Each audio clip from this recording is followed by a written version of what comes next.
welcome everybody to this edition of Strong Perspective Podcast. I'm one of your hosts, Keith Armstrong, along with my hosts, Jaquari and Damon Armstrong. Damon is going to be joining us later. Tonight we have the Pittsburgh edition. Even though Corey's from New York, this is the Pittsburgh edition, boy. This is where I met these men. With y'all niggas, man. You know. Borough of the North Side, baby. Yes, sir. Yeah. Yes, sir. North Side. So I met these men in Pittsburgh, in my formative years. You know what I'm saying? And I think this is going to be a great thing. Hopefully, Pittsburghers, I hope y'all tuning into this shit because this is history right here. You know what I'm saying? There's some mayors on here. No doubt. No doubt. The active mayors. You know what I'm saying? Let me just do this. Jaquari, how you doing today, brother? I'm good, man. I'm good. Nothing to complain about at this point, bro. Okay. Cool. Corey, how was your day today, bro? Effective. There it is. Look, short and to the point. Ron, how was your day today, bro? Great. Allah woke me up this morning, so it was really good. That's real, man. That's real. That's real. All right, well, let me look. You know what? I don't want y'all to be fooled. See, these guys getting us these 1 and 2 word answers and shit. Excuse me, and stuff. They got it locked and loaded. You already fucked up the money. No, we didn't, man. Chill out. We got a quota, so we got a quota of curse words. So you was getting ready to go a whole sentence, getting ready to ruin the thing. What's the quota? I don't know, but we good though.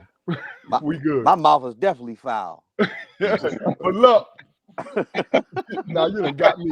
This is what I'm talking about, Jaquari. But look, let me do some house cleaning. This is why I love this situation here. Some house cleaning. This is a Strong Perspective Podcast. Do us a favor when you see this. I'm gonna say it several more times before this episode is over with. Do us a favor. Go to our YouTube channel, like, share, and subscribe. Share with other people. When you start seeing us on Facebook and Instagram and TikTok, our little shorts, come and check our episodes out. Because if you don't think that if you think the shorts are great, you gotta look at the episodes. Because these men today and everyone who's appeared as our guest have something to say, and they brought it every single time.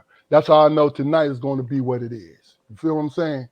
So let me just do this before we get into our questions. Let me just say this. I had this conversation with this man today, right? He's one of those intellectuals. I ain't gonna tell you whether or not he's white or black. He's one of those intellectuals, right? And he was talking about why black men and women find it hard to come together and make things happen. For the community, and why don't we get along? I said we do get along, but the thing about it is, we get along to the point that it's not serving us. And so sometimes you have to understand that you have to step out your comfort zone when it don't serve you to do something for the community. Sometimes that's what it is. You feel what I'm saying? Mm-hmm. Because you're gonna get the opportunity to get yours, but see, people are so quick to go. So he said something to instruct me. You could tell it was an irritating conversation because he struck me different chords in me because he wanted to be condescending with it. When he said, well, when the slaves was freed, we didn't do this and we didn't do that. I said, well, first of all, you weren't there. And they at least put in there, I say there because it's that hidden phantom. Mm-hmm. It's not everybody, but they put in their history book that there was a period of Reconstruction, about 10 years. Right. Which in the South, there was across the country, there was a lot of growth when it came to our community, period. Right? Because whatever happened to it, it is what it is. But I said to him, I had to ask him, to see where his head was, I asked him, well, what is your definition of being free or being freed? Mm. Talking about. I said, there's different. This is my opinion. I said, there's different degrees of being free. Well, you're gonna have to explain that. I said, well, first and foremost, we are always free. We always have freedom. When we make a choice to be subjugated, to be under somebody's thumb, that's our choice. We're free to make that choice. We're free to resist. Well, you say, well, all you're doing is dealing in semantics. No, I'm not. Because what I'm trying to do is to help you to understand this, that if a community is always being forced to choke down a narrative that's not for them, we will always do what? We will always follow that narrative because no one else has said anything. I said, my definition of being free is this: understanding. If I chose, especially in my strength, if I chose to stay on that plantation for my family or out of fear, that was my choice to be there. Well, so, well, how are you saying that? Because they had slave catchers and all this. I said, first of all, they had to have slave catchers because people were trying to escape. Mm-hmm. I said, that's the thing, that those are the answers that we have, but we kind of gloss over because we're looking for the meat of it. The meat of it is everything. Even though, in my opinion, a lot of our history is hidden, they're also being told at the same time. Why do you have a need for slave catchers if everybody's happy to be on the plantation? Now, understand something. I'm not trying to justify our plight today with back then. It was the conversation I was having with this man. Mm. So I said to him that if I make the choice to hit the Underground Railroad with my family to be free, right? I'm chasing something that's owed to me because I could have easily stayed there and be subjugated. And he looked at me and he was puzzled because he didn't quite understand what it meant, because what he only believed in was the free concept. Mm. Abraham Lincoln freed us. No, man. Abraham Lincoln said, it's okay because I'm trying to win a war. It's okay for you to walk off the plantation so I can beat the South. He said, it's okay with the North. So if you escape to the North, it ain't going to be no problem. Now, I'm generalizing things, but see, this is the thing. This is the kind. I just wanted to share this conversation with you guys. Mm-hmm. I mean, but Because, it's go ahead, Jaquar. it's a lot more complicated than that, man. And this is just, it's conjecture and speculation on my part, man. But Abraham Lincoln freed the slaves, man, and he didn't have the power to free the slaves because he had no power over the South at the time. That's What he true. wanted, what he did was he said, okay, you guys are free, and with your newfound freedom, what I want you to do is I want you to disrupt the South. I want you to burn them plantations down and help us win this war. Exactly. That's one of the things that crossed my mind. The second thing is,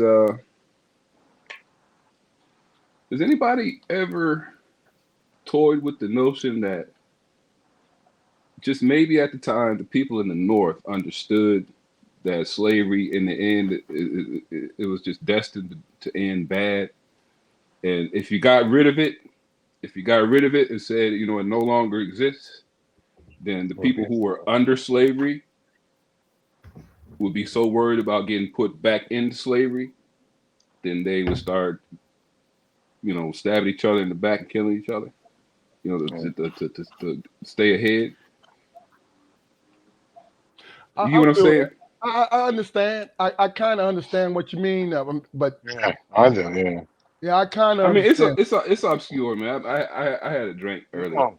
Mm, It, and it's obscure, man. But my point is, man, I think, man, we need to start, hard charging these questions from different directions now, man, because the rate we've been going so far, man, shit. We get a couple of good marches under our belt, and we think we accomplished something, man. But we're just spinning our wheel. I think the only and Corey and Ron, I want y'all to comment if you have a comment. But let me just say this: the only problem I have with it is the understanding slavery is not going to solve the problems of the day. No. You understand? Yeah. Because we have wiggle room to link up. So we got to Hmm. understand why we don't link up. It has nothing to do with slavery. It don't have nothing to do with subjugation and all these different things. But you have to understand your history. Ron, Yeah. Corey, anybody got any comments? Hey, man, my dad taught me that, man. My dad and my mom taught me that when I was little. Mm-hmm. You know what I'm saying? Without, when you little and never enough to read, not even never enough to read, but I'm talking about 2, 3 years old to let us know about a lot of stuff like that there, man. And he always tell me, man, when you go to school, they ain't gonna tell you everything. You know what I mean? Are they gonna tell you go to school, read them books, man, and social studies and all that stuff is just gonna be there was slaves, Abraham Lincoln freed the slaves, and and that was it. They ain't even talk about Harriet Tubman in school. You feel what I'm saying, man? No doubt. No doubt. None of that stuff, man. My dad taught us along. My dad, uncles on both sides. My mom's brothers, and so I knew going in. You see what I'm saying? And like you said, it's sad, man, because even now to this day, man, that's been our problem even since back in slavery. We don't bring each other up. Once we Yeah. get something, it's like, man, I got mine, get yours. You know what I'm saying? Gotcha. And it's it was like that back then, and like you said, none of us on here right now, we wasn't back there in slavery. You know what I'm Mhm. saying? So it's hard to really just, well, if I'd have dead and this and that and all that, people, oh man, if I'd have been back in them days, man, if you'd been back in the days, we'd been getting our ass whooped too. It's a You simple feel what I'm fact. saying? I mean, I'm keeping it 100, man. You know what I'm saying? I mean, for No, real. There's no, always somebody always talking that. Like I said, nah, man, what you supposed to do back then, like you said, I'm quite sure there's a lot of them back then, man. There was, I mean, there was about that, you know what I mean? There was Ron, about it's that. not. I'm gonna tell you now that I'm sorry to cut you off. See, this is what most people don't understand, and then we're gonna get Corey, then we're gonna move on. Most people don't understand how many revolts it was. Hmm. Actually, Right. it was mm. hundreds of slave revolts. Mm. See, this is what I talked about the history books. They're not going to talk to you about that because No. they talk about Nat Turner. You know why? Because they caught Nat Turner. Right. Mm. Right. They talk because you And got to watch out, understand. big Yeah, dog. first of all, Quiet on there. the Seminole Indians was a black tribe that Mm. escaped into Florida, Hmm. and they have revolt after revolt after revolt. But Corey, go ahead and finish. Then Damon, welcome to you, brother. Welcome, But bro. we're gonna What's get going into on, it. gentlemen? You got a What's up, comment? Damon? How you, What's up, brother? Good Dame? to Was see good. you, man. Good to see you. All right, all Yeah, right. Good to see You y'all. got a comment, Corey? Hmm. it's a good panel. Not really. I mean, it goes back to what Spot said when he said, in an obscure way. I don't think we actually understand slavery enough to actually even have an opinion sometimes. A lot of our shit, like for me as black people, we're rooted in emotion so much. And this is just me actually being 55 and living this life. And you know what I'm saying? I'm doing that whole being at 55 and having that, as Spot said, obscure look at life. It's almost like looking at a pimple, right? But you see the pimple before it even starts. So you get at it before it gets there. So I'm at that level as far as slavery is concerned. I think racism is like a thing, and I'm trying to be as intelligent as I possibly can in saying this because I don't want anybody thinking that I'm judging it. But racism and race is two different things. It's the color of the skin versus a system that actually is designed to actually put people at bay. One of the things I always tell my daughter is I always feel like, and watching the things that my mother went through, um, we was only brought here to be slaves. So us having apartments, cars, houses, jobs, all of that has been a thing for a long time that never was even intended for us. So that's why even when we talk today, I feel like some of our value is still not at its greatest point. So that's why we're always arguing and fighting amongst ourselves and then amongst everything else out here. So I think that's about all I got to say about it. Really. Okay, got you. I got you. Damon, you came in late. Do you have anything about any opinion? Are you caught up enough to have an opinion about it? Is it basically? Do we still have the same mentality we had back then? The slave mentality. No, the definition that you didn't catch the first part of it. I had a conversation with someone and gave him my interpretation of freedom. Now I said we always had freedom, but it was our choice to what level that we exerted our freedom. Because we can be free and say, I'm free to do this for myself and for my family, to be under your subjugation. Even when you speak on the family part, like if I actually subject to anything, even that's gonna kill me too. It's just a slower death. Like No doubt. No doubt. What you think, Damon? Because we can move on. The gist I get from it is do black people appreciate the freedoms that they got? Hey, look, yeah, but that's a good point of view. If you got it, baby, give it to us. What I'm saying, the freedom was given to us in stages, man. You know what I'm saying? No, understand. My point was that we always had freedom. It was just the fact that how we felt, whether or not we was going to accept where we were. This slavery days, whether or not we're going to accept where we were. And don't get me wrong, I'm not saying, oh, them fools, them folks was fools for sitting up there under that whip. No, I'm just talking about just the concept of it. You feel what I'm saying? Nobody ever gave us freedom. It was the fact that we accepted where we were for different reasons. It also sort of struck me, man, that nobody. I've never heard a conversation about the people who were born into slavery, how they really felt. I mean, because they didn't know any better. The people who were captured, fresh into it, they were angry. They were who they were and everything. But the people who were born into it, how much teaching from their parents' point of view did it take for them to understand that slavery was wrong and fucked up? Gotcha. Right. Our generation, like I said, us 500 now. So I'm saying we in the same generation. Our generation is the last of the ones where that we could hear from our elders talk about it, because our grandparents and some, like I say, man, you know what I mean, or some of us was lucky enough to have a great grandparent still around, you know what I mean, and that was in, you know what I mean, that was actually in that, man, you know what I'm saying, around that stuff like that there. So that's another thing about it. So our generation, we heard about it because they sit you down and talk about it, and like I said, grandma, great granddad, or great that's uncle, the and all that stuff education. like that there. Yeah. Monday, that's the education that I'm talking about right there. Right, yeah. Being able So to actually go and talk about something without feelings because your grandparents and your uncles and your aunts that actually experienced that are letting you know what it was like. Like, you know what I'm saying? So you can't go out there and be mad when you go to explain slavery because everybody needs to understand how this shit actually works. You wasn't here.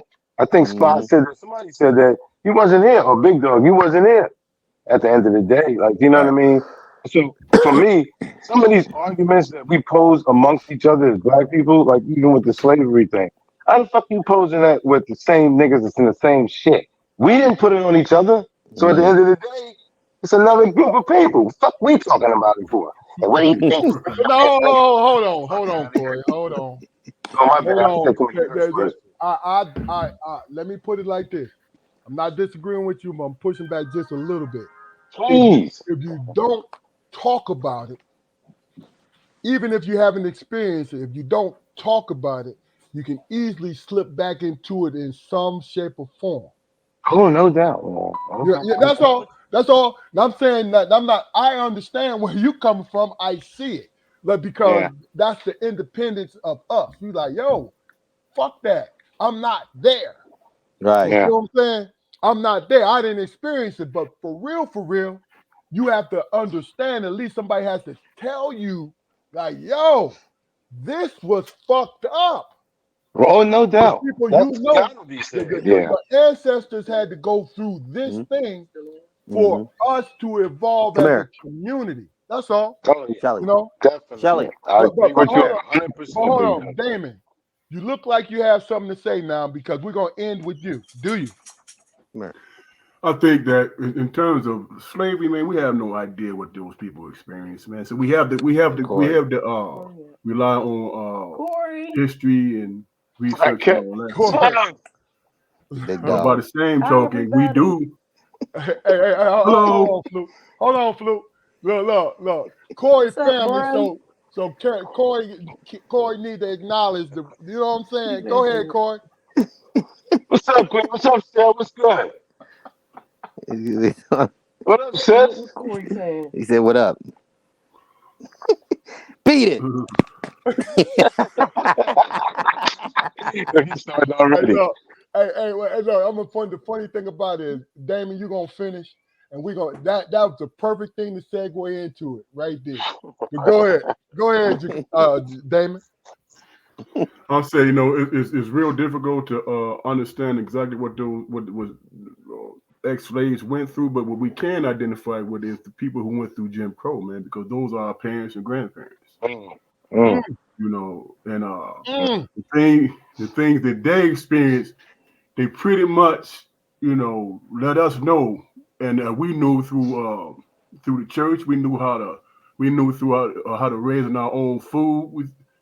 Different things that we experienced with our grandparents and our parents who were born back then told us, what it was like. You know what I'm saying? Not being able to. What you laughing at, bro? No, go ahead, bro. Go ahead. How to what it feels like to feel less than, so you can identify with what happened 100+ years ago. You can identify with it. That's some real shit, Damon. That's some real without shit. actually going through it, because hell, your parents and grandparents, was fresh out of that shit, man. Yeah. So. Okay. Sister-in-law, what's going on, baby? What up, sis? Hey, honey. Hey, listen. Yeah. Hey, listen. Everybody's wife's gonna show up now. Look. My wife is in Philly, but if she was here, she'd be all leaning on. Who is that? What's going on? All right. Well, look. Let's segue into this situation, right? I sent everybody, and really what it is we're not anchored down by the bullet points that I send to each other, to everybody, right? We are not anchored down by that. But that was pretty perfect right there. Ron, acknowledge who that was that spoke to Corey. Oh, that's my wife. That's what wifey. That's wifey. Shelly. Yeah, wifey Shelly. Yeah. Okay. Yeah. Now the first question I sent to you guys was, hold on, let me pull it up. This is why I said it was the perfect segue. Because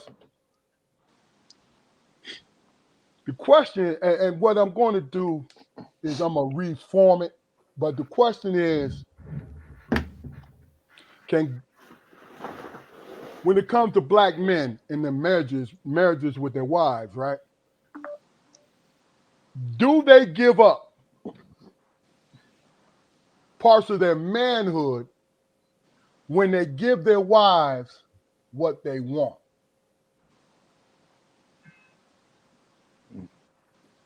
That's the question. It's slightly different from what I sent you guys, but that's kind of condensed to what it was. Mm. Corey, you was married before, correct? Yes. Okay, so you can relate to this, and really, what it is, it has nothing to do with marriage, guys. It has nothing to do with marriage. It has what it has to do mostly, in my opinion, and you might and tell me if you differ from it. In my opinion, it has to do with how you think about who you are.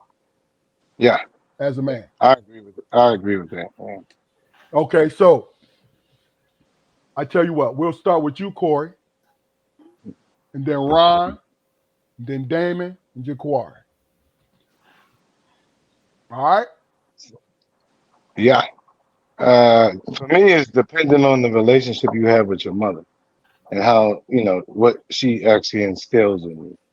Because one of the things that I talk to my daughter about is uh, a mother can never teach a man how to love a woman.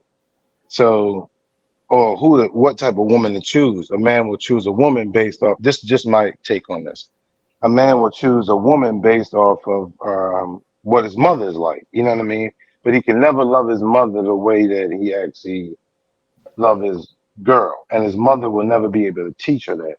Like my mother told me, any woman that I date, she should be put first. So Oh, I okay. would never Okay. think, I would never think that before her, but I would never think that I was a sucker for something that I actually did. At this day and age in my life, after being married, yeah. But before that, no, I didn't have a purpose for relationships, so I didn't have an understanding, so I didn't lend any understanding, so I continued to do shit that I didn't understand while actually trying to ask for love, which I didn't understand as well. I hope all that makes sense. It does. It does. Okay. Okay, Ron. Mm. Well, my mom was strong, man. No. Hold on. Ain't nobody hovering over you, man. You can answer clearly, right?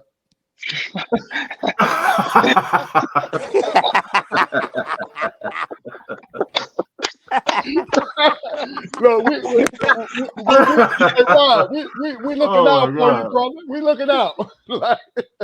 No, but go ahead.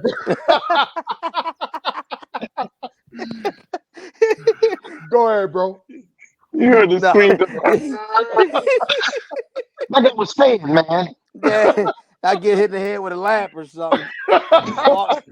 Hey, Ron, you look back and make sure the coast was clear, did Yeah, you? you make sure y'all brothers make sure y'all brothers call the police.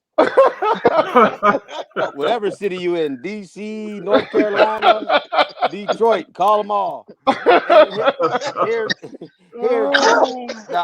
nah, you know what, man?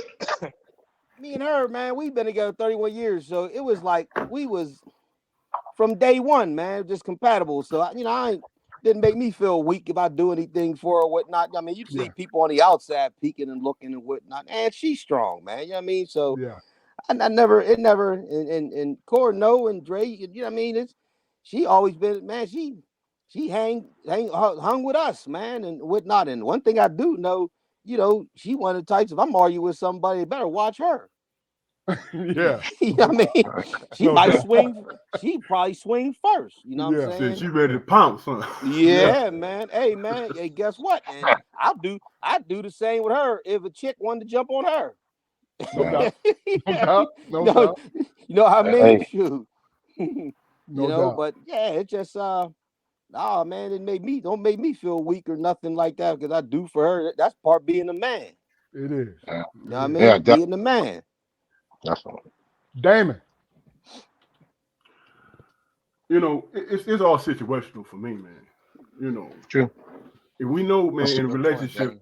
man, the person that can hurt you the most is the person that know you the most. You know what I'm saying? That's closest Yeah. to Good you. point. So Good point. jabs come Mm-hmm. out. Right. Jabs come Yeah. out. You know, if it's intended for you to be hurt by your significant other, just out of anger, you know, but not malice, then you know it has nothing to do with your manhood. No You doubt. know, Right. it's situational stuff, man. You know, people just say mean shit to each other sometimes. You Right. know, Right. it's the You makeup, know what's man, that matters. Dang, I'm gonna say something to that, and it's coming off of what Big Dog actually said. It's funny because the partner that we choose, if they did say something, and like I always give this analogy, if somebody is 10 out of 10 and somebody's 7 out of that, and you only judging people off 3, it's more about you than anything else. So a lot of times for me now, when it comes to a woman, I'm looking at the why am I feeling that way versus it looking like the woman's anything else, but you know what I mean, Got or you. doing anything to me. You know what I'm saying? I got you. Okay. Yeah. Hey, go ahead and finish, Damon. My bad. You know, hey, for me, man, like I said, it's situational, man. Sometimes things get heated. You know what I'm saying? What matters most is the loving aspect of it, you know, and how you take care of each other. But as far as how it affects your manhood, you got to decide whether or not what you gave up was it forced out of you, or did you do it because you Wow. wanted to? Good point. Mm-hmm. You Good know what point. I'm saying? And if you The did that, man, ownership based is on always you, yours. right? If you did that based on that's what you wanted to do for that person, well, hell, it don't matter what people think, man. You know, and Yeah. you know deep down in yourself, man, I did that because that's what I wanted to do. You know what I'm saying? Yeah. I did that out of my heart. So, Mm-hmm. No doubt. No doubt. Jaquar. Honestly, I ain't giving it no thought. I might curse you out and shit. I do more for my bitch than you do, nigga.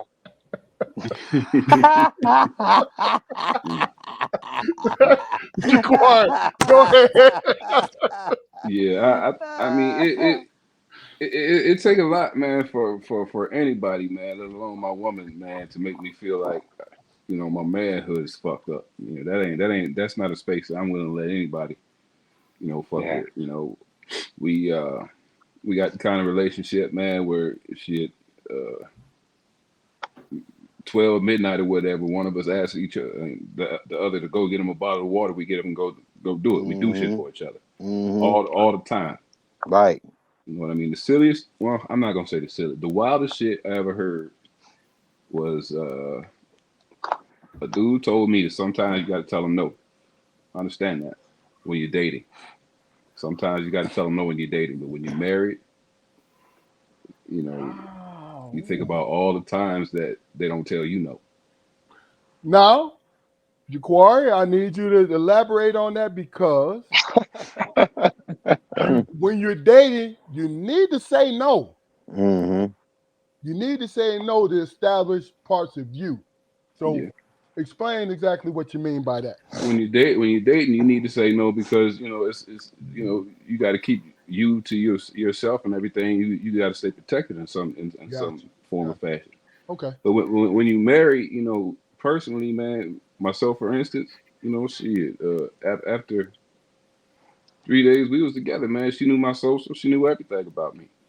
Time to give it up. Yeah. Yeah, If you feel that's Mm-hmm. who you need to be with, time to give it up. yeah. Hey, And so hey, you right about that. Because, like I said, man, he knew from day one with everything. You know what insurance papers are and this and that. And, you that's know, just what it is. yep, That's you know, just what it insurance is. papers are everything. Go in the bank account, get that money. If you want to get a young cat, go ahead. Just burn me up, do what you got to do. But yeah, she, like you said, she knew everything.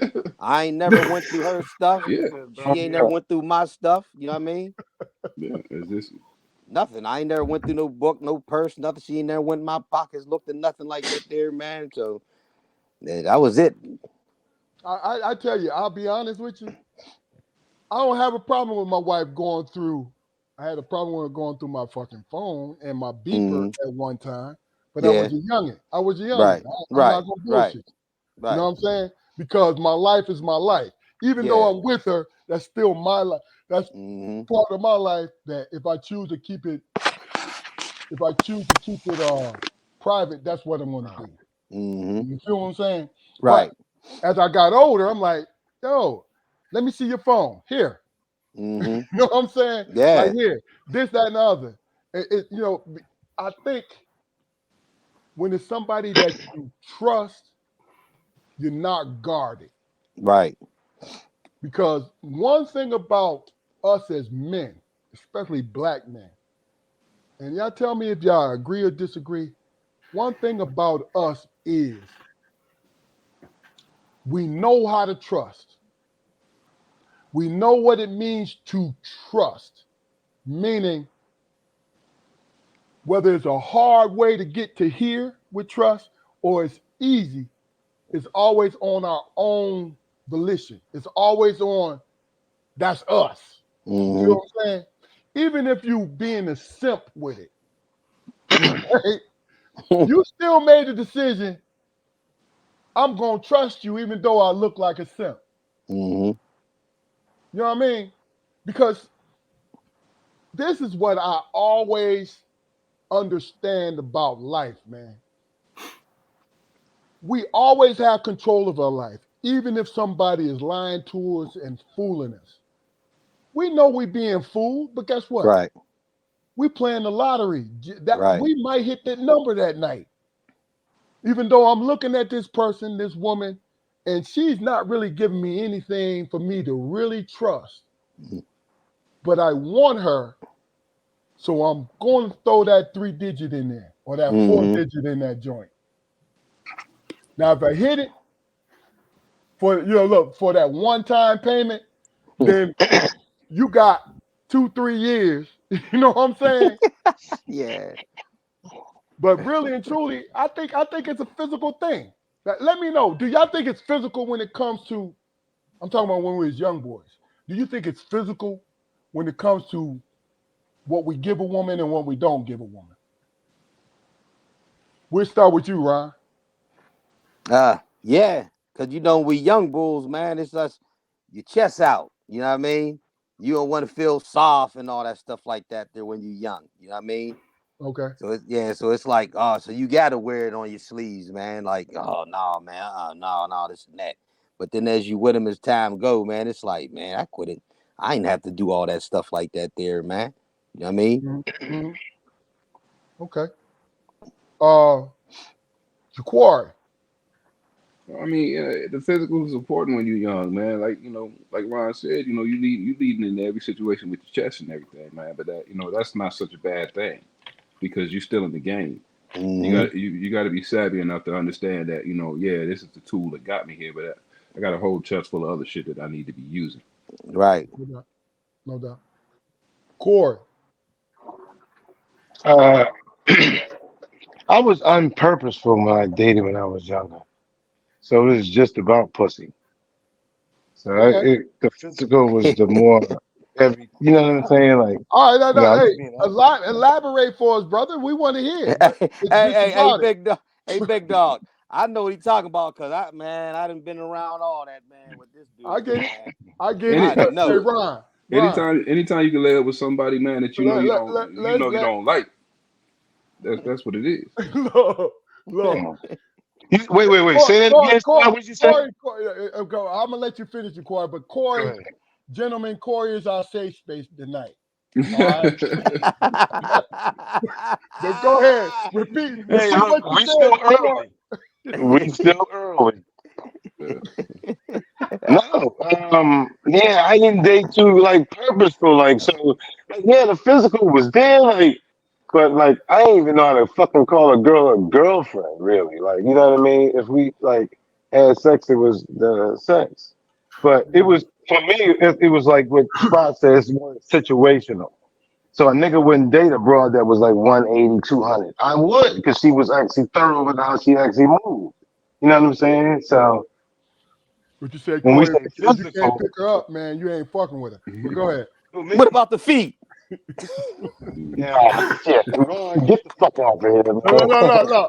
Everybody, Ron and Corey, they boys, so Ron just hit him in the head. But go ahead. Hey, Ron, That's he ain't changed. Eddie Murphy, is he, dog? That's Hey, changed, man. That's hey, changed. You say Hey, if Man. if No, they feet look, hold on. Oh, can we start stories yet? No. We get ready to get into it, though. But go ahead, Jaquari. What was you gonna say? Hey, repeat to Corey what you just said. No, You remember? no. Yeah, Well, I I mean, think I it was know on you've purpose. been sipping, but do you remember what you just said? Yeah, no. When it comes to like women, I'm super focused because I wasn't for a long time. And then I have like friends now that actually are doulas and they bring kids into the world. And it's a lot of understanding when it comes to women and who they are. Like there's a lot of shit that I overlooked when my mother had me and how she raised me, right? So now I'm paying attention to that a lot more, having my own daughter. So I want to give her the tools to actually make sure that she understands because I think as men, we have this thing where we actually believe that the tools for a woman guiding herself sometimes only comes from a woman. But I think sometimes the man has an ability to actually speak in a way, which I think Spot or Dame said, where it's situational and they can speak to that comfortably and actually move through it.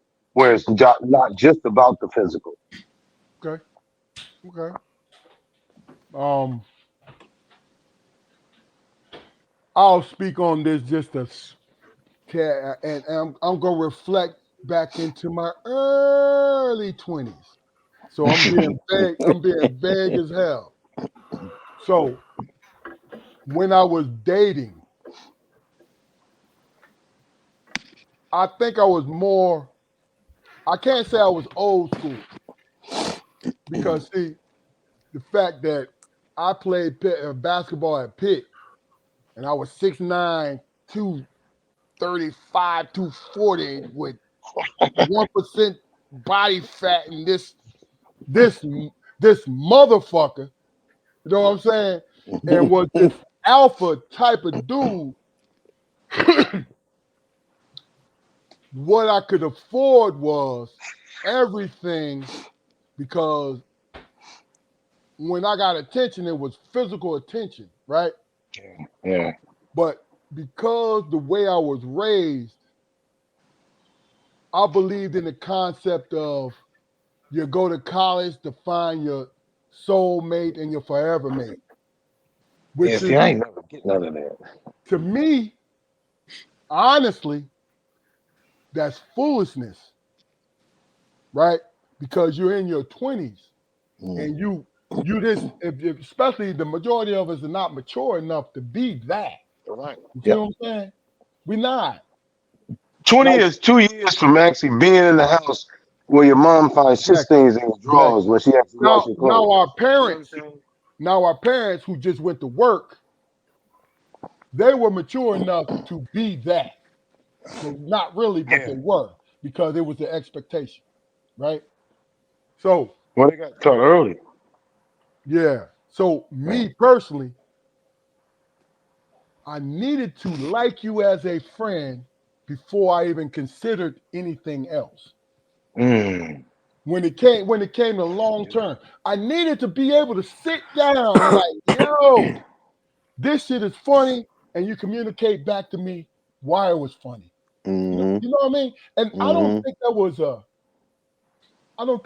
like a unreasonable request. Like, yo, I gotta be able to be around you. Yeah.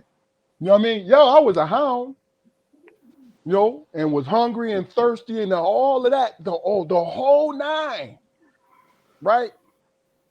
But if you wanted to be somebody constant in my life, I had to be able to talk to you. Like really, I'm not talking about share my, you know, I think life. No, not that. I'm talking about to sit around and really vibe out. Yeah. You sitting there and what I'm talking about. Damon, Jaquari, your wife, Ryan, your wife. Mm-hmm. I'm talking, and Corey, the same thing. Where you Yeah. can sit Yeah. down right across Yeah. from them and talk shit with them, and it's an exchange like, oh, la, la, la, la, la. Hey, that Always look for that. that's how me and her was. We met, hooked up, this and that, and she always tell this story too. It blew my mind, man. She had her glasses on. I called her Chuck Muncie. And You know, and hey, you know it fucked me up. We was out chilling, but you know it fucked me up when I said it, right? She was like, motherfucker, I don't like no goddamn Chuck Muncy used to play football. She knew who I was talking about, man. Yeah. I said, I'll be damned. I said, yeah, this the one right here. No, I can't get that image out of my mind, man. Yeah. I said, this the one right here. You know what I mean? She talk about that all the time, man. Then you called me Chuck Muncy and I had my glasses on, and you ain't know I knew who Chuck Muncy was. That blew my mind, man. And she knew who Chuck Muncy was, man. That's a hell of a reference, but that is funny as hell, bro. For real. Straight up, But man. it's let me jump into my alcoholic lane. This is what we talk about all the time when it comes to men and women, right? Like one of the things I love what Ron just said because that led to me saying it in a way where it makes sense. It was women that I dated that I knew what they were about. But if there was a woman that actually showed that she cared about me or she actually made me think in a different way, that's why I was able to actually say, okay, I fuck with this one. But I was never like Big Dog where I was able to actually say, this person I actually want to be a friend. I don't know if I should actually say this next part too. But it was times that I didn't know how to actually not fuck a friend. Like, you know what I mean? Because I'm vibing with them and I'm thinking that that's what, nah, that ain't what that was supposed to happen. So I didn't have that education, emotional education to understand that that wasn't that. Again, from my upbringing, like. But you know what that is though, Corey? When you call a woman, especially when you're a youngin', if you call her a friend, you lying to yourself if you would get with her. You feel what I'm saying? You say I'm lying to myself if We what? Say it lie, again, baby. we lied to us, not you particularly, but I think we lied to ourselves. Like, yo, this is my home girl. Blah blah blah blah blah blah. But if you know you actually attracted to your Really? home girl, Yeah. and you say, Yeah. well, that's just my friend. I'm not gonna touch her. Like, oh, well, hold on, bro. No, don't do that to yourself.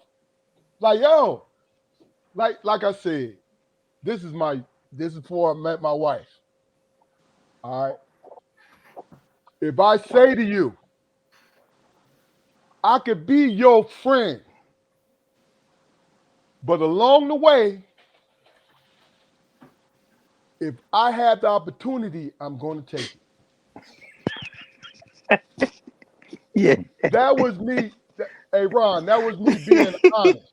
Right. It had nothing to do with I'm not trying to be slick. Yeah. Because here's You letting her know off the top. Because what I cared mostly about was me. Mm-hmm. I was not going to take advantage of no one. Yeah. To make me feel better. Right. I can't do that. That's just not me. Yeah. You feel what I'm saying? Mm-hmm. So what I wasn't taking advantage. I was just trying to get that nut off. No. Look, I get that. I get that. That's supposed to say that. I get that. That's my point, though. Yeah. It's not that I was stronger or I was this more educated. I was this more what? No, it has shit to do with that. What I understood was I knew in order to make anyone happy, I had to be happy. I had to make myself. That's my sole responsibility, man. That's to me. If you ask me, that's our own. That's our. When did you find that out? Like, when did you? What you knew that at a young age about that making you happy part? Yeah, you know why? Because my dad and Damon and Swire tell you this. My dad always put in our head that we had control over our happiness. Yeah. Nobody else has control over it. Mm-hmm. It's funny listening to you talk about your brothers. It reminds me of Ron and his father and his mother and how they used to be in the house, and they had that same thing where they would always share with whoever came in the house. They would always share that type of philosophy. And for me, like That's why probably when we actually friends to this day, those are the people that gave me a different perspective because there's a lot of us that don't get that perspective at all. So Got they come from Mm-hmm. this broken place of and I hate to sound like some we on some fucking like mental health thing, this and the other. This is just speak your I'm mind, brother. excited that black men are actually talking about ourselves and our relationship to our family and our wives. Mhm. So I just want to stay along that line, but it's a very thin line because at the end of the day, everything's being challenged. No doubt. The No doubt. understanding on every level of us is being challenged, and we're always the one to say, take the step back and actually say, okay, they're going 3 steps ahead. Let me figure out what's going on over here. But there's nothing that actually holds you on that end, like you know what I mean. Yeah. So hearing you guys say what you guys as wives do, this helps everybody else understand that selecting the right partner by looking at what they show you and how they care for you is super key. Yeah. No doubt. No doubt. Jaquar, I mean Fluke. I don't want Sport to. ain't left, man. Huh? Sport ain't left. Ain't next. No. I'm getting ready to ask you a question. I'm not asking you to get into that Oh, so because we're gonna skip that last question and move. All no, right, no, man. no, I'm no, ready. no. We ain't trying to get y'all. Look, y'all my brothers. So and Ron and Corey. I'm No, not trying. actually, it's easy for me to answer the question, I know, brother. I get that, but I was going to get ready to ask you another question. Mm-hmm. Mm. What taking in what we're talking about, right? You know, when it comes to your self-esteem, because I look at all four of you men, and you have a high self-esteem, no matter the road that you took to get there. I'm Yeah. talking about at this moment right now. You have a high self-esteem. Damon, what I want you to tell me is what did it take for you to understand who you are and what direction you want to go to? And Jaquari, you after him. For me, it was those individual battles, man. Growing up, you know what I'm saying? Those maturation process, what you went through. You know what I'm saying? You know what it feels like, man, to be, you name it, ostracized, ignored, made to feel invisible, and all that stuff. You know what I'm saying? All those different things factor in when you trying to establish who you are and how you want to move forward. Okay. You know what I'm saying? And that woman in your life is going to be that person who's going to get you to understand. And in some cases, it's going to get you to understand that, yeah, that matters, and I recognize it. You know what I'm saying? And then you proceed into moving into your life as a couple. You know, which segue me into what y'all was talking about before. For me, high school, man, I was who I was, bro. You know, so I was the brother of Keith Armstrong. I was known everywhere. You know what I'm saying? So I did what I did. You know, but when I got to college, I had an understanding that I wanted to stay there. So I needed that type of support. I That's feel that. different. I ain't never think about that shit either. I feel I that. needed that type of support. So my vision was everybody was out there doing their thing, having fun, party, do whatever. But my focus was, all right, I made it here. So I got to figure out how to stay here and prosper. You know. So that's what attracted me to my wife, my woman. You know. Okay. And once I got to the point where, she accepted me and trusted me, because that's key, trust me.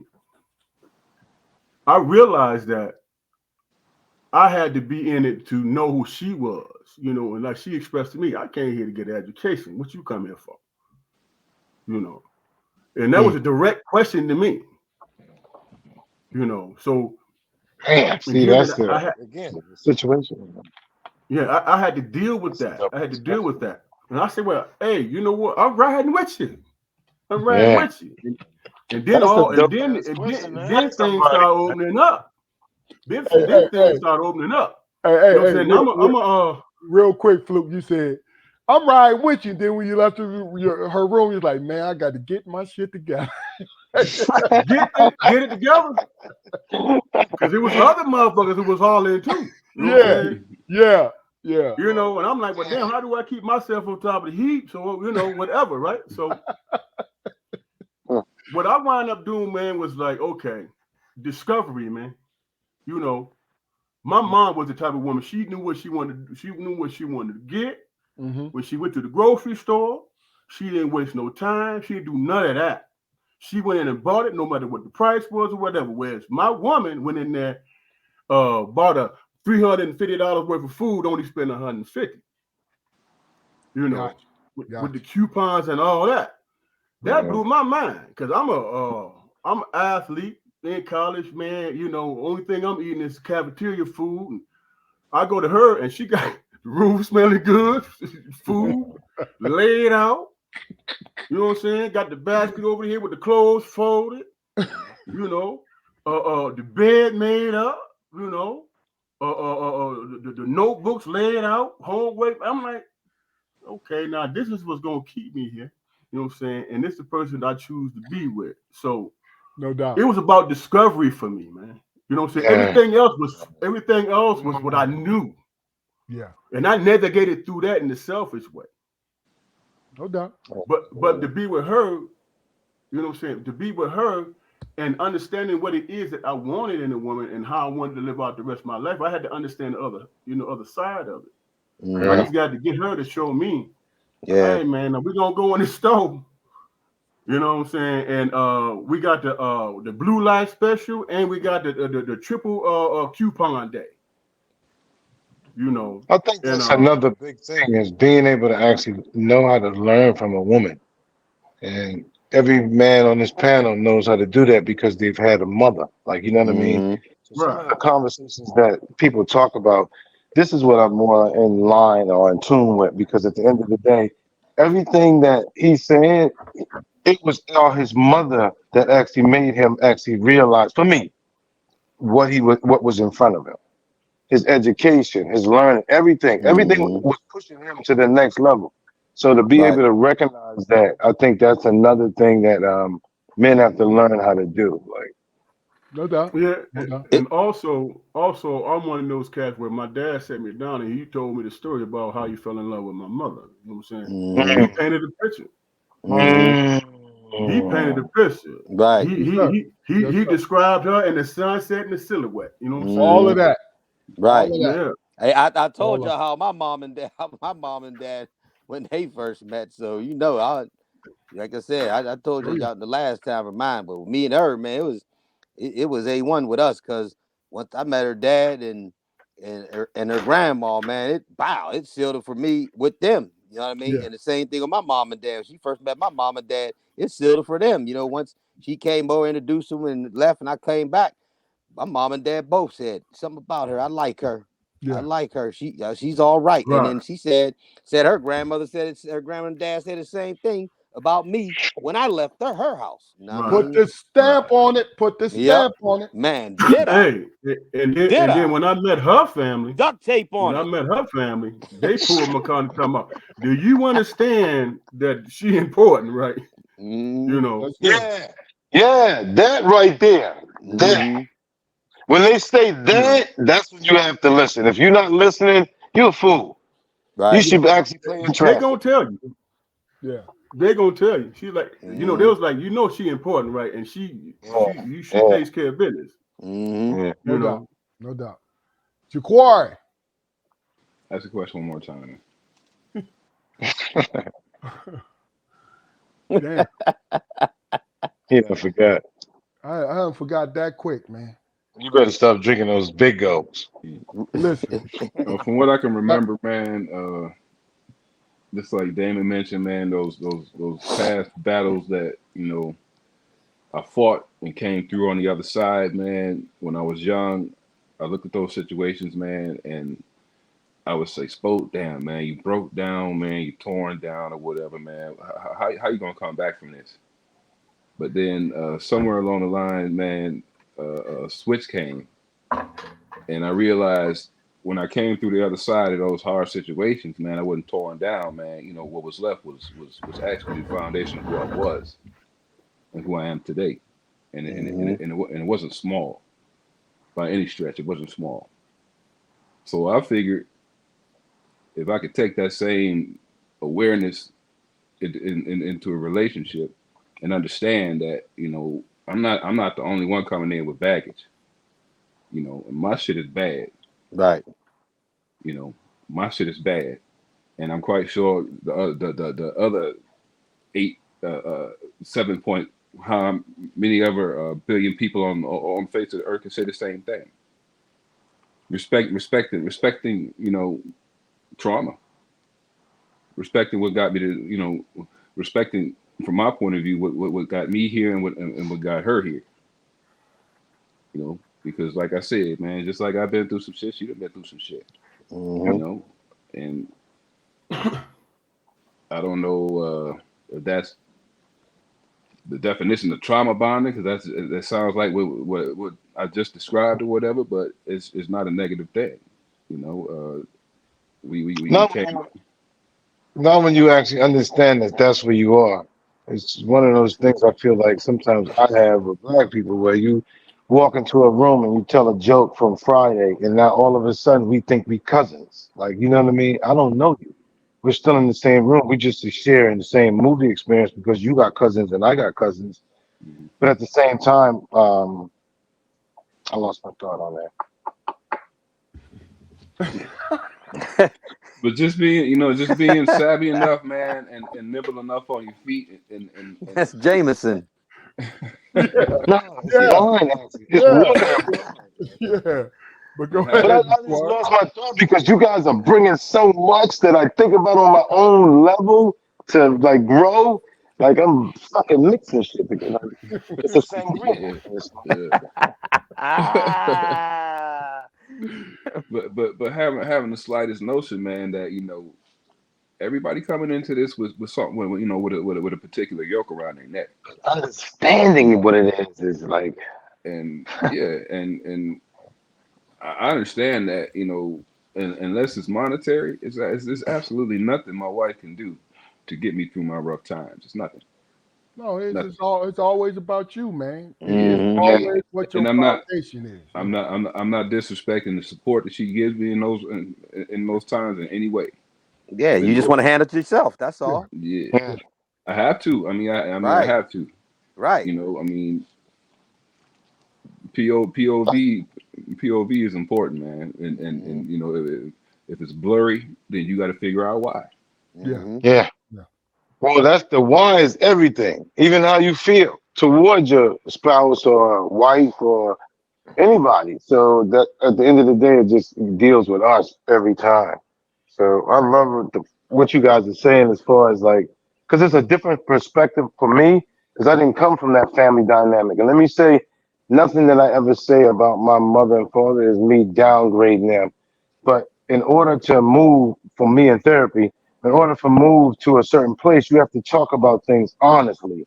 And the way you guys talk about your parents, those things are honest to me. That's why I latched on to the big dogs. That's why I latched on to the Mondays. That's why I latched on to the Greers, all the Moles, the Mullins.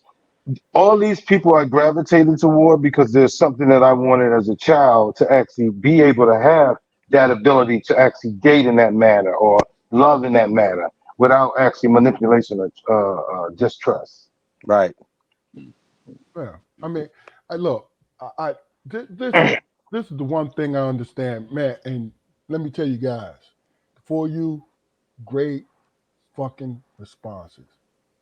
I know this is, podcasting. You shouldn't like do the fourth wall, but for real, great fucking responses, man, because you guys are really and truly expressing who you are as individuals, period.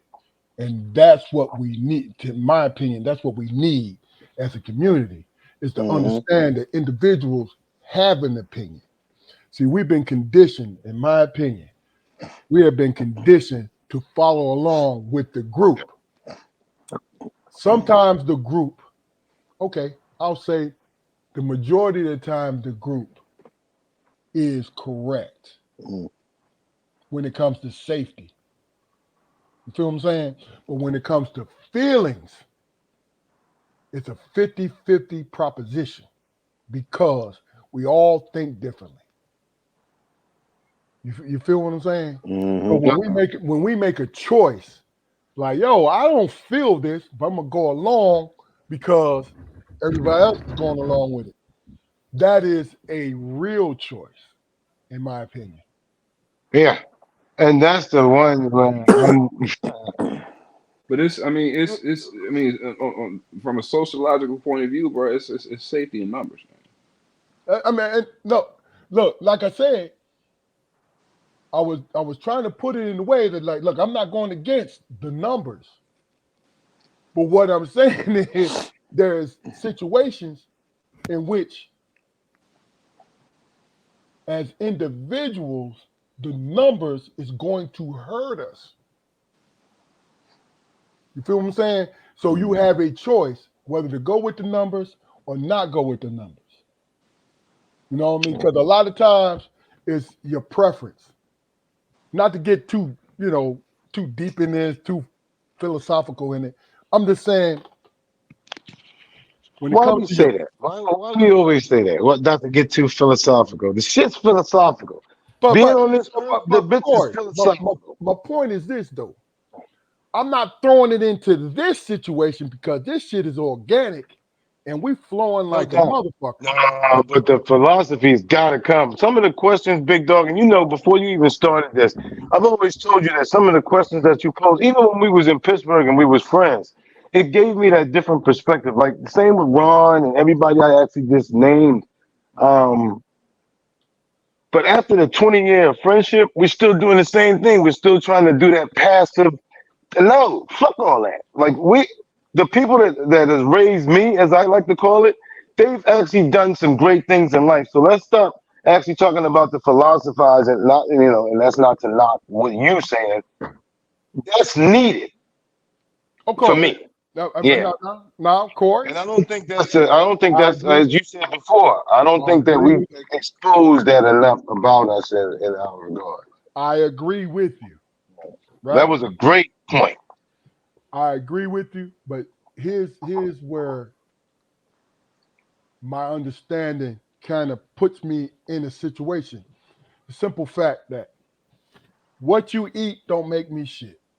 Right. What I eat don't It make me shouldn't. shit. It Mm-hmm. shouldn't. So It never should have. Yeah. so it's like, yo, I'm gonna tell you how I feel, Mm-hmm. but it's not my job to convince you how I feel. Right. Exactly. You feel me? Exactly. Yep. So 1,000%. this is And why I love this platform because me and my brothers give themselves and you guys the opportunity to speak your mind. That's why I Yeah. like it. That's why I like it. Oh, Y'all You know what I doing. I mean? told you before. Y'all do big things. That's That's why I real. like this, man. Cause That's this real is because ain't a lot of fellas that can talk like this and this and that because they think, oh, I'm soft talk. Nah. This is real deal. This platform you doing. I love this, man. now that's interesting. That's interesting, right? What you just said, Ron. And this is not directed towards you.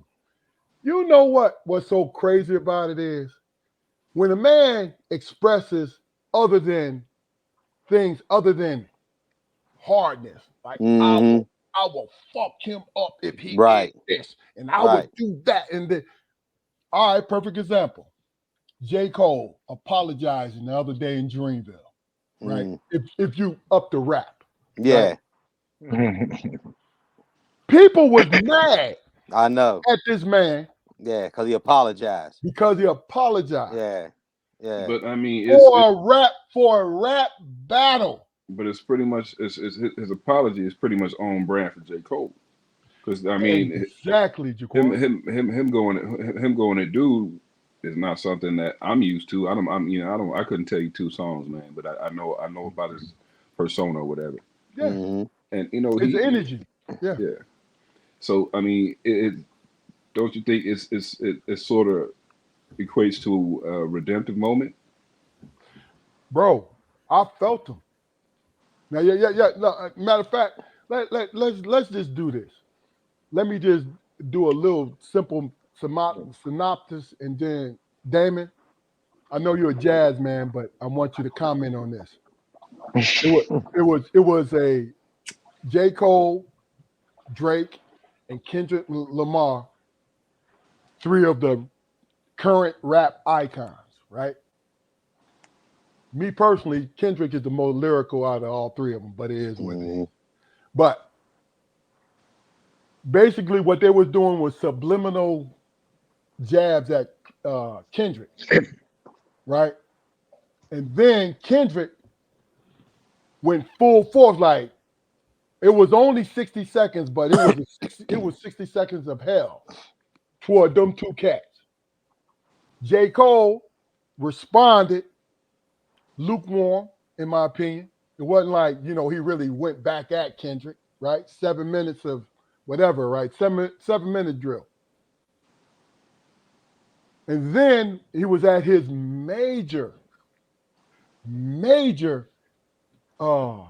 concert tour, Dreamville. Dreamville generates at least $500 million a year. It makes money. That might be an exaggeration, but it makes a lot of money. His last stop, he said,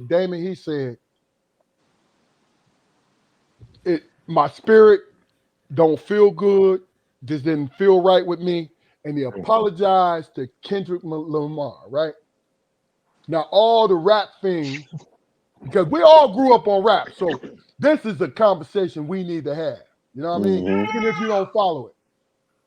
He said, I apologize because they don't sit on my spirit. You know what I mean? And if you want to throw one final jab, you can, but I'm good. I'm not in it anymore, right? What is your opinion about that? Do you think that J. Cole, and guys, I want your honest opinion. Do you think J. Cole went out like a sucker for apologizing? It's on you, Damon. I think, man, did he apologize for the sake of his audience, or did he apologize for the sake of himself, man? You know what I'm saying? It's a good point, but he was talking about himself, though. But go ahead.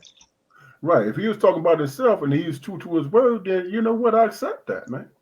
Gotcha. You know what I'm saying? How can I live in this man's mind and this man's spirit? If he felt there was a need to apologize, and it was predicated on how he felt about the matter, this is what needs to happen in order for me to feel comfortable within myself. I can't speak on that shit. I just have to respect the man's word. You know what I'm saying? Makes sense. And what he say is what it is. You know, it's not going to scramble my eggs in the morning and shit. You know, of course. but if that's something that I choose to engage in, you know what I'm saying, yeah. And I'm listening to each person. If this man is apologetic and he's moving into a space where he's trying to have peace of mind, then I got to take his word for him. And who the hell am I to judge that, man? No doubt. You can't live in nobody's shoes. Hey, Damon, you better get copyright for that. I'm stealing that. he ain't scrambling my eggs in the morning. Hey, bro, I like that, man. I'm stealing that. No, it's the truth, though.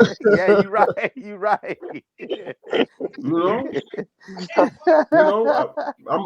If I choose to take his word for it, I'm gonna live with that and keep it moving, bro. No doubt. All right, Ron, since you spoke up, what do you think? Man, man, it don't make him soft just because he apologized, man. I guess he just didn't want to escalate it to whatever, man. Everybody go ooh and all that, and whatnot, man. So he's like, he know he nice.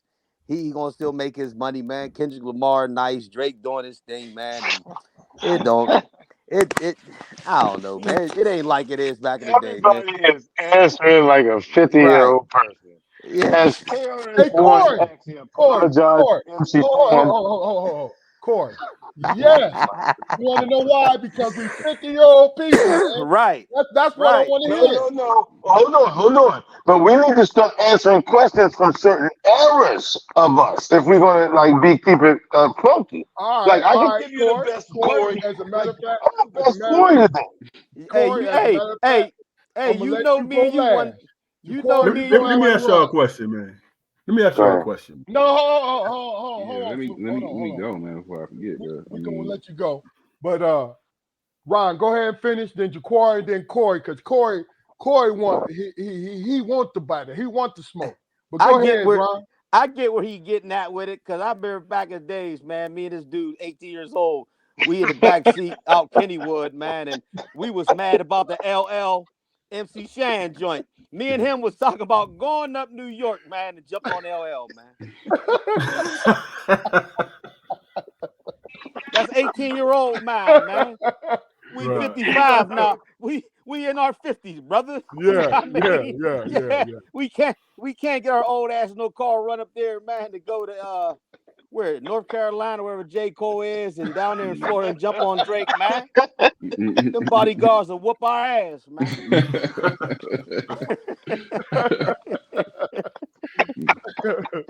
Jaquari. I mean, I don't. Oh my God.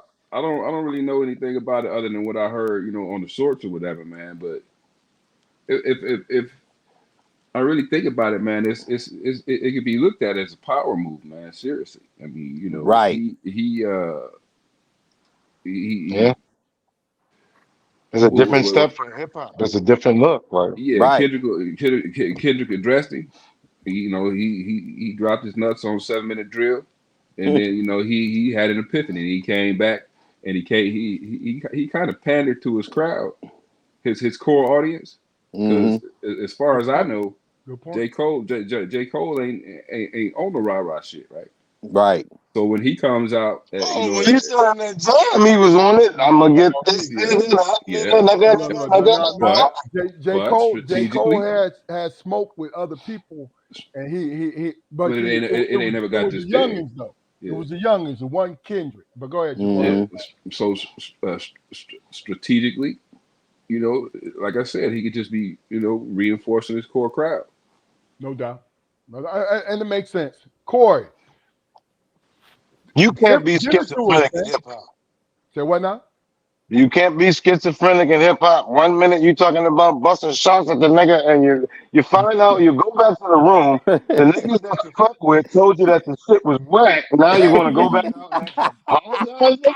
Are you serious? You better get the fuck out of here. And what's funny is, let me say this in here. I love J. Cole, but get the fuck out of here, yo. You talk shit like you really was gonna bust at these niggas.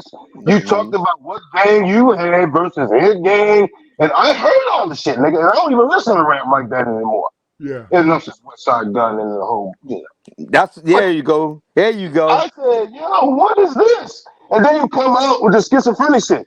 Well, this is the way I look at it. We family, right? Me and you cousins. If you do some stupid shit, I'm gonna accept your apology, but I'm gonna clown you at every event. Remember that nigga apologized to me when I actually smacked the shit out of him? Or when stuff, you know what I mean? Like, come on, man. Like, come on. Like, at the end of the day, I get what you're doing. You're looking at the violence. You're D1. You're looking at everything. I get it. But at the same time, man, that's still your man. If you throw shots at me and we can have a conversation outside of everybody else, I'm with Damon on Spot, what they said. It's entertainment. But at the end of the day, don't be talking about how you can. You done called him Spot twice. It spoke, man. It spoke. My bad. Spoke. My bad. It's cool. Yeah. Like, I mean, didn't I get the sense? I mean, what he said, right? Damn it. My fault, dog.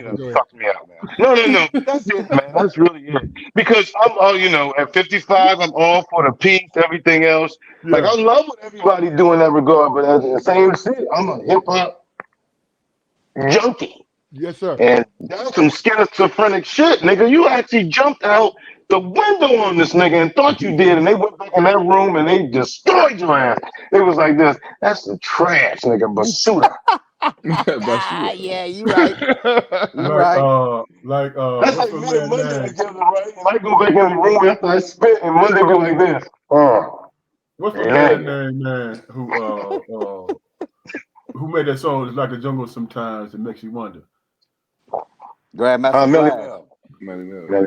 Melly Mel, yeah. Melly Mel. Who he is beefing with? Who is he beefing with? Everybody, man. Eminem. Yeah. He went in on Eminem or something. Eminem, and then he came out with that joint, man. Yeah. And I listened to that shit, and I was like, no, bro. Yeah. And then If you he busted 50 and shit you and he got said, beef in hip "Rah." hop, you are. Yeah. I said, wow. Yeah. You 50 in Right. hip hop Hey, and got beef, you trash. right. And that battle rap with that is no, and Benzino's another one. Ain't no, Oh ain't my no, God. ain't no more. I love Melly Mel, but ain't no more of that raw. You know, that shit's trash I mean, now, but man. Some shit you gotta let go, when you bro. think about it, man, whatever your livelihood is, man, think about being basically aged out of your livelihood, man, and blocked out to the point where you can't even eat. You Yeah. gonna hop on anything that you see opportunity in. Yeah. Oh man, that is the worst thing in the world you can do. That's like wearing a toupee and act like nobody see that shit. I mean, but Yeah, man. these I'm are gonna street smack it dudes. out your head. Hell. The majority of these dudes are street dudes, right? So Mm-hmm. they core skill is hustling. Street Mm-hmm. dudes got an Yeah. expiration date. But you Some of and them all, niggas get old. Yeah. but also the reason why I even brought this up because everybody on here, probably a little exception to me, but everybody on here grew up off of hip hop. Oh yeah. Yeah. You in your Not rap. 50s, you in your 50s, but you grew up off of this shit. Oh yeah. Hip hop And the funny junkies. thing about it is, this is why I wanted to hear your opinion about it. That's all. Hey Mm-hmm. man, for real, I didn't really get into hip hop, man, until goddamn late 89, 90. I was still I Okay. was still I was still That was listening. a good year. That was a good Yeah, year. but That I was was Still, still country listening. time right I was there. still listening to George Clinton. but I'm saying, Jaquari, that's the whole point, though. You still have He was been a poet. immersed in this. In hip hop. Yeah. We've Yeah. seen different, different things. Now, your taste is just taste, man. You know what I mean? Because, like me, I always say the younger version of this thing right now, they got some of the greatest damn beats and samples, but the actual lyrics is like, man. But you This is also why got I'm a J. Cole, Kendrick Lamar fan, to be honest with you also got to realize, man, that there's a difference between in concerns with our era.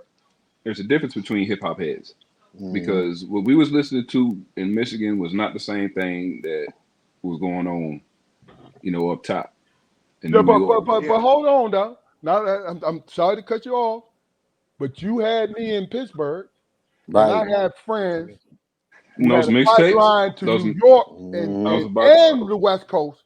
I was Yep. listening to every, Everything. Yeah. Everything. I was you know about what I'm to say saying? Everything. those tapes I used to get. I used to get from you with like You, Mantronics and goddamn. you used to steal from me. This is what you said. Hey man, this ain't a character. Goddamn. Yeah, what the fuck is he trying to do? I don't steal, motherfucker.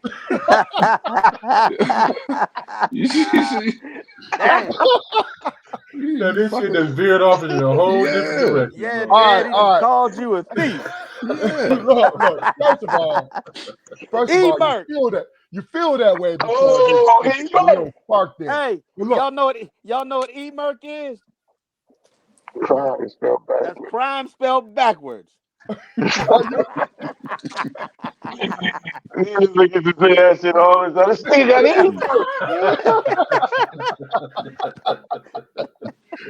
all right, well, look, let's change this up a little bit. Oh shit, man. Because look, Well, y'all tickling the shit out of me, boy. For real. look.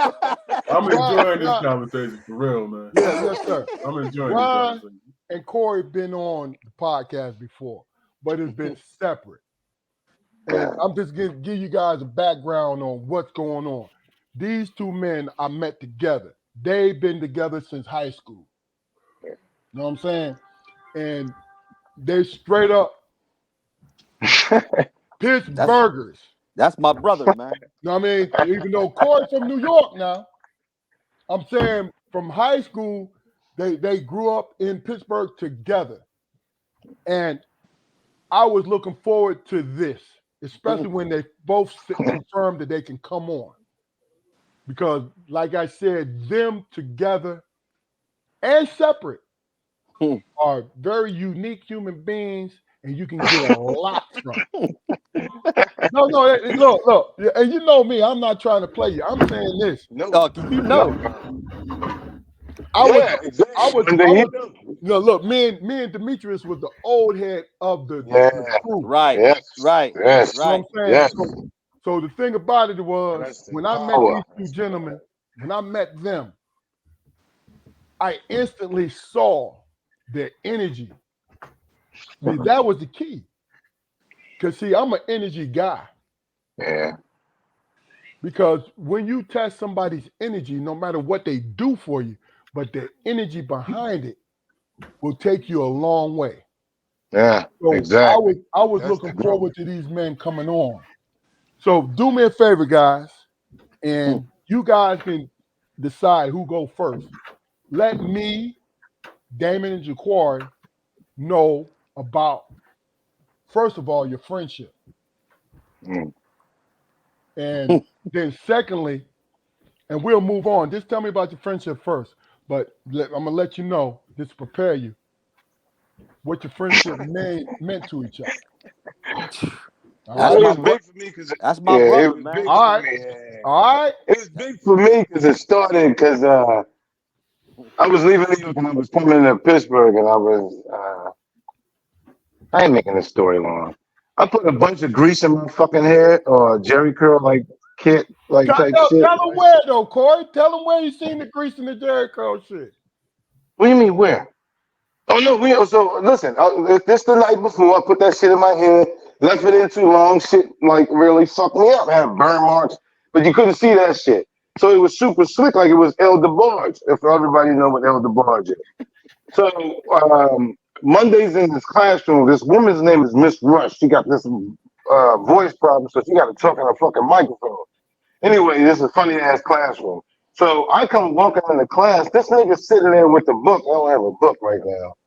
And as I walk into class, all of a sudden you see the book pop up like this, and he behind the book like this. So because he's the class clown, everybody else in the classroom started fucking laughing. So fast forward, the end of the shift happens. Matter of fact, I think they stole Miss Rush's shoes or some shit like that. Because Miss Rush's other arms used to stink and shit. It's like she was really bad. Rest in peace. So if anything's bad happened to Miss Rush, we love you, Miss Rush. But Ron used to destroy her. So fast forward, class ended, and then there was like a bunch of fucking shenanigans and debauchery going on. And Monday was like, "What's up, nigga?" And next thing you know, look here, nigga. That nigga said my head looked like a wet baby calf. He said, "Who walks in class? Some niggas head like a wet baby, newborn baby calf." I was like, "Oh my god, this nigga's on here." That was some funny shit because it really looked like that. Hey, but that was my main man from day one. I asked him, "Hey man, where you?" I'm in New York, and I said, "That's where my family from. All my family, my mom said from New York. That's where my people from, New York." We got to talking, man, from day one, man. And I was like, "Yo, where you stay at?" And at the time, he was staying on the north side, and I knew what street. So after that, man, we hit it off, man, like that. You know what I mean? But the next time was, this is I think y'all knew. I think you and Meech was gone at this time, big dog. Y'all might have still been here. Well, the time me and him, he had moved out crafting. So he had a car, right? So we go out there. I go meet him. He said, he tell me we gonna drive his car, right? So we in the car, he's driving. We get on Parkway West, right? The police behind us. So next you know, we get ready to go party, hit the spot. The police state trooper or something, he flashed the lights, right? So Corey pull over, man. He pull over on the side. Now, mind you, I'm riding shotgun. I'm in the passenger side seat. The cop walks up to the window, man, and goes, "You know, what do you say? You ran a red light or something? You went a red light and this and that." It is like, this nigga says, "Well, officer, I was driving, but I'm not driving." He's sitting in the driver's seat. That cop looked at us, man. He was like, Hold on. Ron and the cop looked at each other like, hey, it fucked us up. We looked at each other like, what the hell? So we like, we looked at each other like, the next you know, he is like, you guys just go on your way. It fucked the cop up, man. It just fucked the cop up. And hey, and then here's the Cleveland story. Here's how silly me and this dude is. We go up Cleveland one time with another friend of ours, Darnell Ramsey. So Ramsey was in the service with this dude named Kurt. Well, that's the cat, man. I mean, he's not committing a crime, is he? No. He doing that, man. Go ahead. He just did it. He just was all over Asia, man, and all that stuff. Yeah, but anyway, so we go down there, man, Cleveland. This dude, he and him and Ramsey was in the service together. So we meet this dude, man. We meet him, whatnot. So we partying, man. And Big Dog, you know, when Corey get drunk, he get hit. So I tell him, right, I'm on the dance floor, chick, I'm dancing. So I'm like, hey, man, look here. Don't let this nigga get another drink. I got him. So I'm on the dance floor dancing, right? All I hear is, oh. Here come this dude, man, with a crowd, man, with another drink in his goddamn hand, man. I told the dude, I'm like, nigga, didn't I tell you let him get another drink? Oh, I was watching him. Evidently not. So the next day, we in the mall down in Cleveland. The girls we seen that night, they coming down the escalator looking, right? And I'm like, oh, that's the money dips that he was partying with the other night. So, you know me, I look up. I'm like, yeah, you Short A. Hey, what's up? I was like, you remember him? Yeah, you remember him? Yeah. I said, didn't he make an ass of himself? Hey. And then the same time we come back. So this time me and Corey go back up Cleveland. So we said we gonna stay with the dude Kurt. So we ride up there at night. And up there, we park in a gas station because it's like about 3 in the morning or something. The nigga answered the door. Well, first we didn't go to the house. Remember we went to the dude, he didn't answer. So we pulled in the parking lot across from the complex where the dude lived in the gas station. Me and this dude, man, we sitting in there. We gonna knock on the door in the morning. It's like 3:30, 4 in the morning, man. So I'm sitting there, I'm dozing off. This nigga tapped the window. I look up. Hey man, quit fucking around, man. So next you know, he dozed off. I tapped the window. Me and this dude, man, we hitting the window, scaring each other, making like somebody at the window. 6 o'clock in the morning. 6 o'clock in the morning. We go.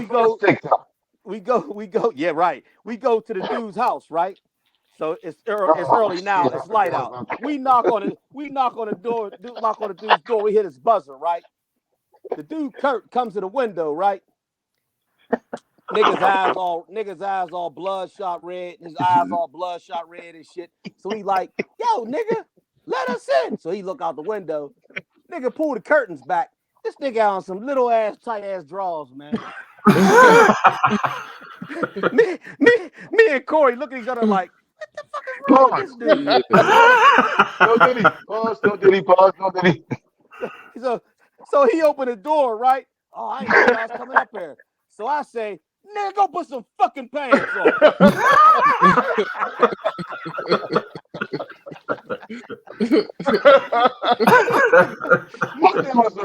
Who the fuck answers the door in underwear like that? If you a guy, yeah, man. I never understood that, man. I never understood that. They was tighty whities, man. Look, hey, Ron, Corey, Damon, and Jaquari tell you, because we slept. Our bedroom was upstairs.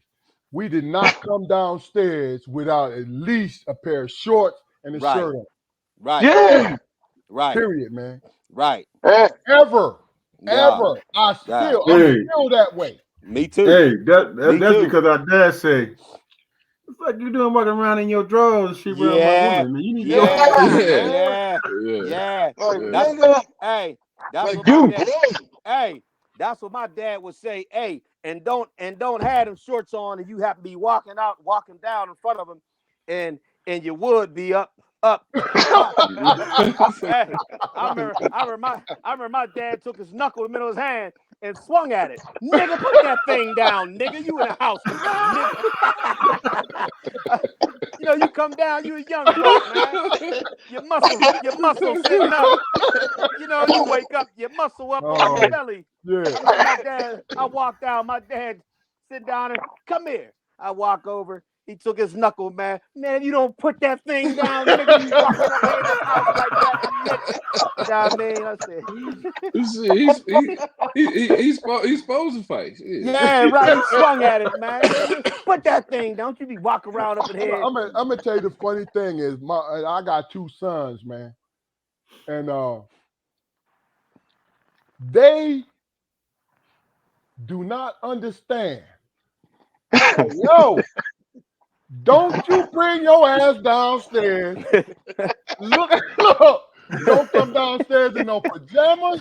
Right. You know what I'm saying? Like, especially if it's midday. What the fuck is you doing? Look, I don't care if it's Saturday. You know what I mean? Like, Oh shit! look, pretend you got somewhere to go. Right. Yeah. Right. Put your jeans on and your belt. I'm gonna tell you, my dad, man, he was so serious about that shit. He was so serious about that shit, man. It's when I first got out of college, man, and I was trying to get a job, and my dad was going to work every day. One day, he came to the crib, he looked at me, said I was in the same place I was when he left. And shit.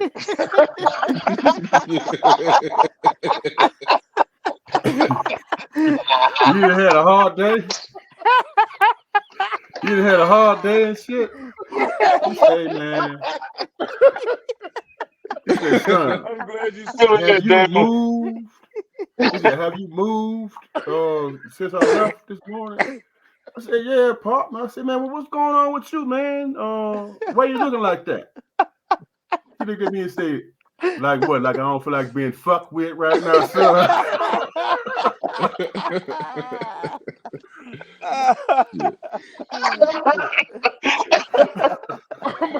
I'm gonna tell you some funny shit. That nigga said in the same spot I left when he left. No, I'm gonna tell you some funny shit. And he used to say that kind of stuff to us all the time, right? But I didn't appreciate it until I got my first fucking job. And I was paying for my own apartment. Yeah. You walk in that motherfucker, you don't care about shit. You ain't got nothing to do for the rest of the day. You walk in that motherfucker, you just taking shit off. Bam. You just taking shit off. You feel what I'm saying?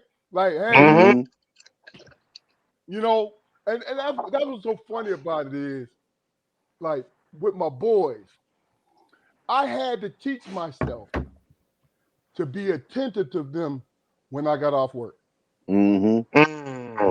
Because my wife understood.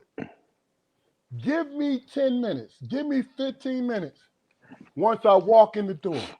Right. I mean, kids don't understand. No. Boys and girls don't understand. No. Girls don't understand. Your son like, man, look, just let me play my games and don't fuck with me. I'm good. Look, your girls kids, is like, why are you looking like that? Yeah. Who made you mad? They so happy to see you. They so happy to see you. Hey, you be mad as hell, man, because I know, like you, big. I got 2 sons, and when they start getting old enough, like teenagers and shit, them niggas walk around with beaters on and shit, all cock diesel looking. I'm sitting there looking like a fart, sitting there looking like, damn, that's when you be in your mind like, God damn, young bull all cut and shit. I look like shit. I look like shit in the mirror. I'm like sitting there thinking like, I gotta put the game down because these 2 niggas might think about jumping my motherfucking ass. You know what I mean? I'll be winded and shit. They cock diesel as a motherfucker. Hey, right, just on the humbug. Yeah, right. Just like, you know what I mean? They might take the last piece of chicken. know what I mean? Let me tell you, I was trained by the best. Because my Me pops, too. when it came to three of them, I'm 6'9", Fluke is 6'6", and Jaquari is 6'7", 6'8", right? And God our damn. pops, Damn. our pops, What we the had the fuck is fear. We had the fear, even though he was 6'2", we had Right. the fear that he would fuck us up anytime he felt like he Oh wanted yeah. to. Oh You feel yeah. what I'm Yeah, saying? but Because, hey, Oh he, yeah. he because was five. He was that he, 5 fingers of death motherfucker though. yeah, he was into Yeah. that karate. You know what I'm saying? And Mhm. Yeah. it's like, and that's the thing about it is, That's a different household. Yeah. so what it was about respect. Right. Yeah. Anything. Yeah. Yeah. Like, look, because you know, when we was youngins in our 20s and shit, me and Fluke, we would have the Rams. So we in our early 20s, we talking shit to each other. Mhm. We get in each other's face, like, oh, blah, blah, blah, blah, blah. You know, that competitive shit. Right. And our mom was like, yo, sit down, blah, blah, blah, pip, pip, pip. We ain't listening. Our pops he'll come downstairs like, yo, what the fuck is y'all doing? yeah. And it's complete Yeah. silence. Yeah. Complete silence. Like, You know I don't Yeah. allow that get shit. your asses Yeah. down. And Mhm. That's the fastest move that a just boy drive makes down the with street. their dad Like, voice. get your asses Hey. down. And Mhm. then You know what I mean? and then if he start taking off them shoes and shit, Mhm. just go out in the backyard. Yeah. Yeah. And rolling up his pants leg and shit. Oh yeah. Yeah, Yeah. you know why he was rolling up his pants leg? Because he is prepared to kick you upside your fucking head. Yeah. That's real. Yeah. That's Yeah. real. Yeah. But look, here's the funniest shit. I'm gonna share it with the three of us. This is the shit that when we get together, we laugh about, and it was just a change. It was just a change of shit, right? Mm. I was a junior at Pitt, right? I came home for the summer. Now I'm old enough because our dad took us through stages of testing, right? So I'm old enough, like, yo, man, I'm not fucking with you. Because I was the guinea pig. I know what you did. Mhm. I went through all this shit, right? Jaquari and Fluke, they can In other chime words, in. he was a sellout like a motherfucker. No, But go ahead. You said no. You say I was a sellout, but you sat there and watched me get my motherfucking ass experimented on.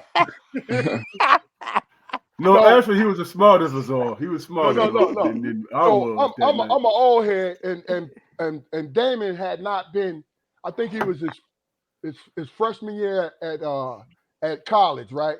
Jaquari was you hadn't quite made it to. You was like a ninth grader, weren't you? Something like that. So it was the summertime. We chilling. We all drinking. He gave us the permission. We drinking together. So we went and walked in our neighborhood. No, he was on. I'm gonna let Jaquari and Fluky give you that one. But we were on our way back. I said, yo, I told him this. I'm not fucking with you. I've had enough. So I'm going home. Right? Mhm. So we're sitting on our porch. We had a big porch. My grandma had a big porch. So we're sitting on our porch. My dad comes in. Now he got the Rams. He wants to wrestle. Mhm. He calls me out first. I said, yo, no. I said, no. I've had enough. I can't do it no more. Right? He said, you punk. Fuck. Right? And Fluke was like, yo, man, I'm not fucking with it. So Jaquari was about 6'6" at the time, some shit like that. Jaquari's like, because he didn't go through the shit that me and Damon went through. Mhm. Right? Because our dad always prepared us for life. Right. You That feel what I'm discipline saying? shit. That discipline and all that bullshit. Right. And it did. It prepared us for life. Right? Yeah. But I was like, yo, I'm not fucking with it. Damon was like, yo, man, hell no. Because Damon had just went through some dumb shit with him down the street. Now, he'll tell you about that. But he went through some dumb shit with him down the street. So Jaquari's like, yo, I'll wrestle you. Because, he's a young one. He like, fuck it. Hold on, Keith. Let me say this. When we was walking from the store, we was walking from the store. That's what I'm talking about. Now we get to this pathway, man. It's dark, ain't no lights and shit. And our dad was in front of us and shit. He talking shit to all of us, right? Talking mad shit. That he ready to get down. You know, he wanna mix it up. We get to the path, he disappeared like a motherfucker. He disappeared like a motherfucker. Keith stuck his arms out with me and Jacory. He said, hold on.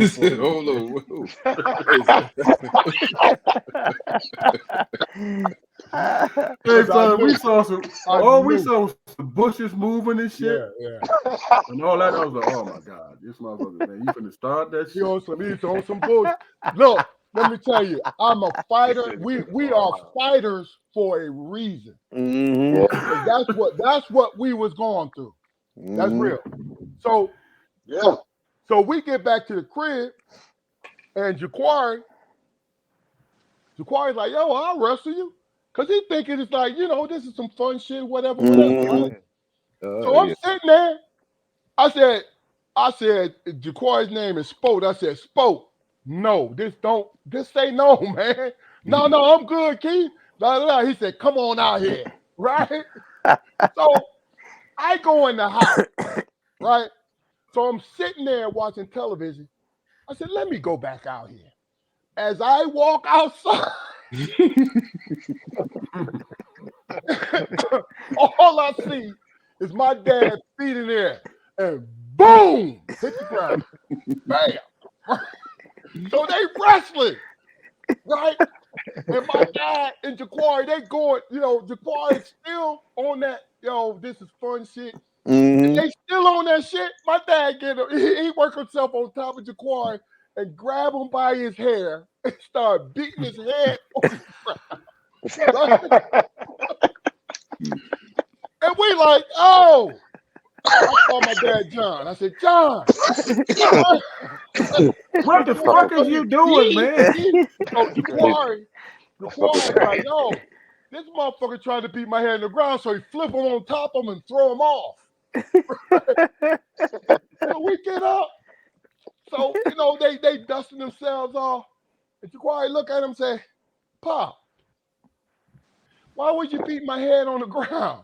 He said, son, when you slam me like that, I thought I was fighting for my life. So I didn't know who the fuck you was. It didn't dawn. Look, I was. He said I went into survival mode. It didn't dawn on me at the time, man, that he was probably going half speed. Yeah. And he was talking, when we locked up, he was talking shit like, I don't even think my youngest son can defend himself. I said, okay, all right, yeah, all right. So I worked him over on my right hip, right, and I said, I got to flip it. I have to flip it. I ain't gonna never get this opportunity again. Yeah. So I flipped the shit out of him. Yeah. And he hit the ground or whatever, and next thing I know, I looked at my dad's face, and it wasn't my dad no more. Right. And I said, Pop. He said, ah! and that's when he dove on me and grabbed my head, was beating on. I was like, God damn. I made my peace. I said, well, this is it, old buddy. You done for. Yeah. Hey, my dad would always tell me, man, he'd be like, nigga, if you ever think you get the best of me, you gotta go to sleep sometime. Yeah. And I'd be sitting there thinking like, this motherfucker gonna kill me. Yeah. You know what I mean? Like, when it was done, when we was done, he made me go to bed, man. I was like, you petty than a motherfucker, boy. Here's the part Keith ain't tell you about. Here's the part that Keith ain't tell you though. I was that motherfucker trying to reflect, make sure everything was calm. So we was down the street. He got me. We got up the woods and shit. He got me on the ground. He was like, I need you to survive, son, no matter what happens. I said, man, what the fuck you mean, man? So he said, let me show you. Put me in the choke hold. He said, keep moving, son. Never stop. Keep moving. I said, man, you gonna choke me out. Keep moving, son. I got dizzy, black out for a minute. Wake up. He still on top. He said, I'm still here, son. Keep moving. Look, I'm gonna tell you the funniest thing And they about probably, it. you know, in that moment, you know what I said? Now this supposed to be Keith down here, man, up under this man. And he went the fuck home and shit. That shit actually happened, man. That's why he said he was the smart. He went over. I always looked out for my brothers. I said, and the majority of times they listened to me. I said, yo, let's just get back to the fucking house. Let's go. You know what I'm saying? Because you gotta understand, I was the oldest, and that kind of shit happened all the time. Right. You know what I'm saying? They were not And reading. That's part of this black culture again. So that's why I learned how to fight. I knew what it was. It was fucked up, but it was what it was, right? Right. Teach you to be a man. I'm gonna tell you in the Is it fucked up? Yes, sir. Corey, I love my You dad. know, He was one of the greatest human beings I've ever met, but he was heavy-handed with that shit, right? yeah, and all y'all niggas can actually do the new Mission Impossible. Hey, but look, but here's the funny shit though, Corey. You want to know the moral of the story is? Right. If you fuck with somebody up the street, which was Damon, you was gonna get fucking slammed in front of the house, which was your quarry. So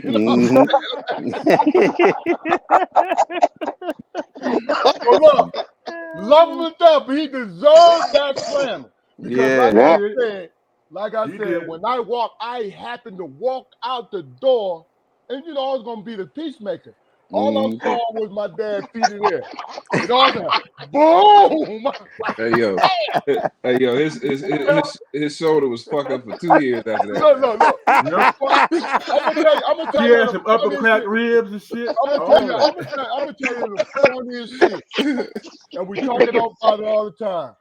When you got slammed, Damon said, "Oh my God." I said, "Oh, he good. He good." But then that survival mode kicked in, and he grabbed Spoke by his head because Spoke had an afro and shit. And he started putting his head on his floor. I was like, "Now pop your roll, man. Don't do it."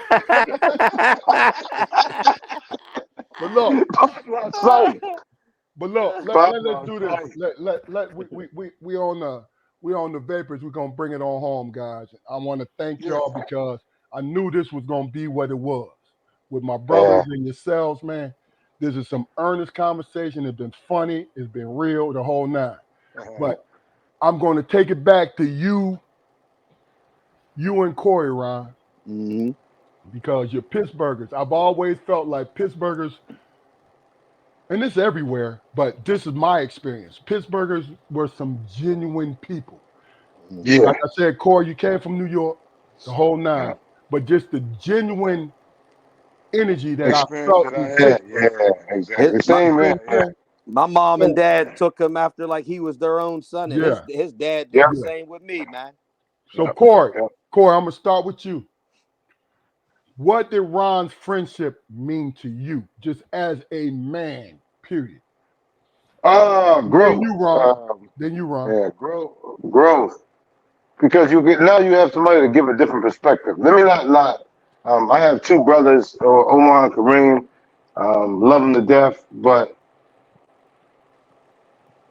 Dre, Big Dog, Monday First, definitely. All of these people were key factors in giving me different perspective to life. So their friendship for me, they don't know it. I mean, I think that you guys know it now, but they didn't know it at the time. I latched on pretty much like a barnacle. And if you know what a barnacle is, that's on the bottom of a ship.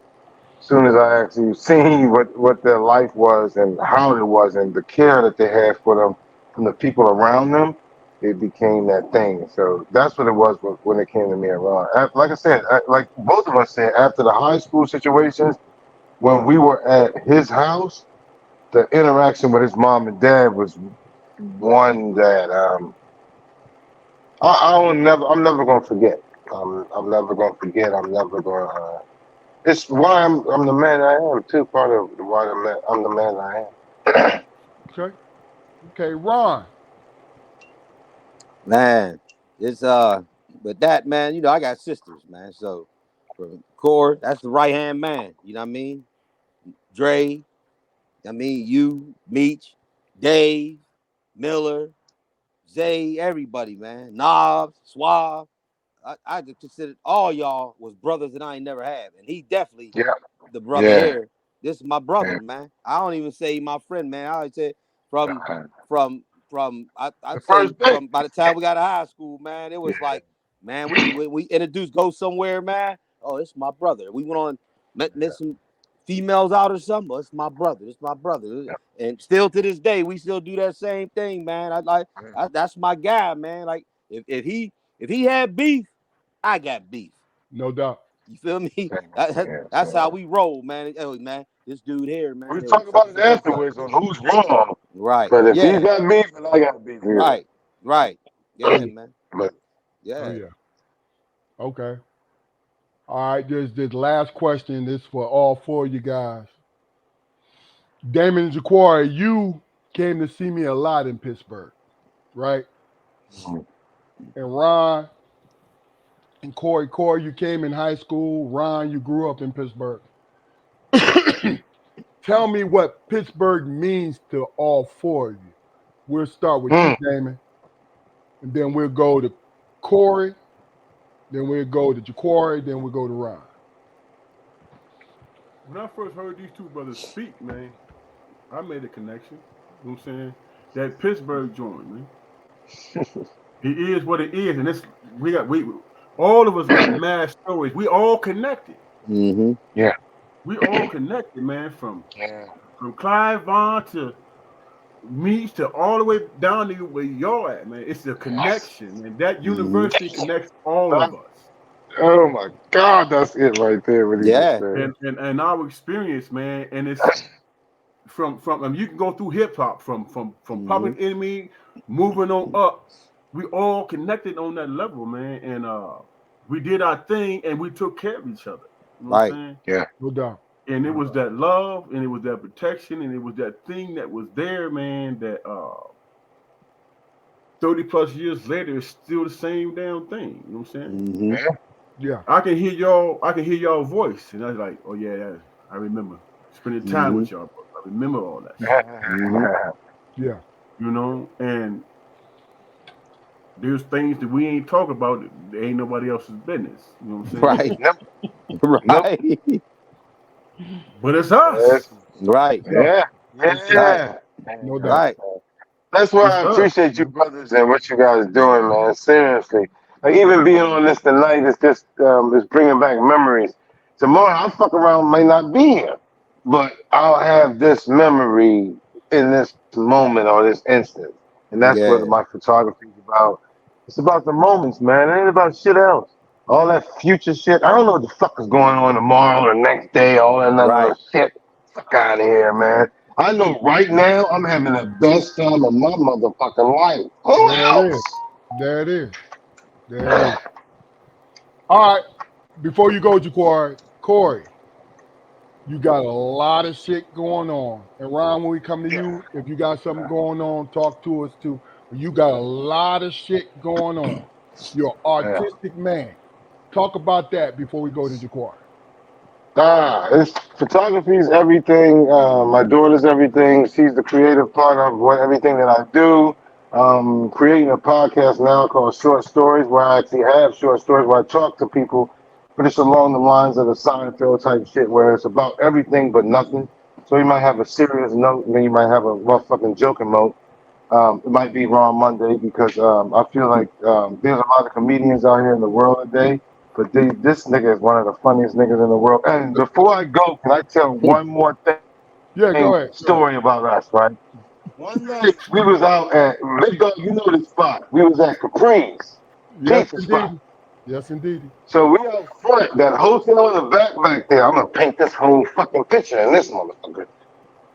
We in the front, right on the right hand side of it. It's Rerun and a bunch of motherfuckers. It looked like a rap cipher, to be honest with you. Yeah. So Ron and this nigga get into a bus session. This nigga, look, okay, you know we in the pause era, right? So what I'm gonna say is gonna be paused before I even say it. No doubt. No doubt. This nigga Ron says to this nigga, "Fuck you, nigga. Your dick so small you can pee on your balls." Now, at first, I didn't get it. Then you start picturing the shit. Hey, I got threw my head across the fucking street, almost hit by a car. And I said in front of his woman. He was with his woman trying to show off. She laughed. He looked at her like, "Bitch, what the fuck you laughing at?" Exactly. That's one of my most memorable moments because even when I told the joke right now, I just kept seeing him. Nigga, fuck you. That's why you can piss on your balls. I said, this nigga's dick must be motherfucking. Hey, big dog. Let me get one more in. Hey, Rug. Remember this one? We ran to the after hour club. You remember Big Dog, the one on Homewood, the Travelers Club. Travelers, yeah. That smell like a dog. Me and Corey in there, right? We was at one spot earlier where you couldn't wear no sneakers. But we had some shoes on, and then we got in the car. So once we got in the car, we put our sneakers back on and go to Travelers Club. So we get out East Liberty, right? The Pittsburgh police pull behind us and shit. So this, you know, they pull behind us, right? Hit the lights. I'm driving this time. So the cop come up to the window. "You guys been drinking?" No, we ain't been doing no drinking. It smells like marijuana in here. I said, "No, it don't smell like no motherfucking marijuana. It smell like feet. My shoes sitting in the back seat." Hey, can I say this, man? Can I say this? Yeah. Has there ever been a police force worse than the motherfucking police on campus, man? Woo! Oh, Pittsburgh. Oh my God. They thought they was real cops. Damn, motherfucker. You talking about fucking... Corey, there was real cops. They could arrest your ass, man. Yeah. I saw them motherfuckers do so much fucked up shit, man. There was dick. Oh yeah. Yeah. Jaquari. That's real. I forgot all about that too. Yeah. Jaquari, on you. You know, when I was going up there, man, I was in my young teens, man. You was a youngin', yeah. You know, we all sitting up in the old man, passing pictures around and everything, man. I learned a lot during those times. Mm-hmm. Just about how to conduct myself in the company, in the company of men. Mm. Yeah. You know what I mean? We didn't even know we was doing it. Maybe Big Dog. It's one thing, man, about Pittsburgh being from here is when you from another city, when you come here and you meet somebody from here that's cool and down by law, man, you immediately become family. Yeah. That was the same with me and Miles, man. When me and Dre hooked up, the first time me and Dre, Corey was at a service then. How me and Dre hooked up, we was out Oakland, the same club. But I was rolling dolo, man. I sit out there and Dre be on his bike out there. And I remember he got into some Homewood cats, man. But hey, Ron, you was there. Hey, Ron. You was there on Forbes when Jay, no more club.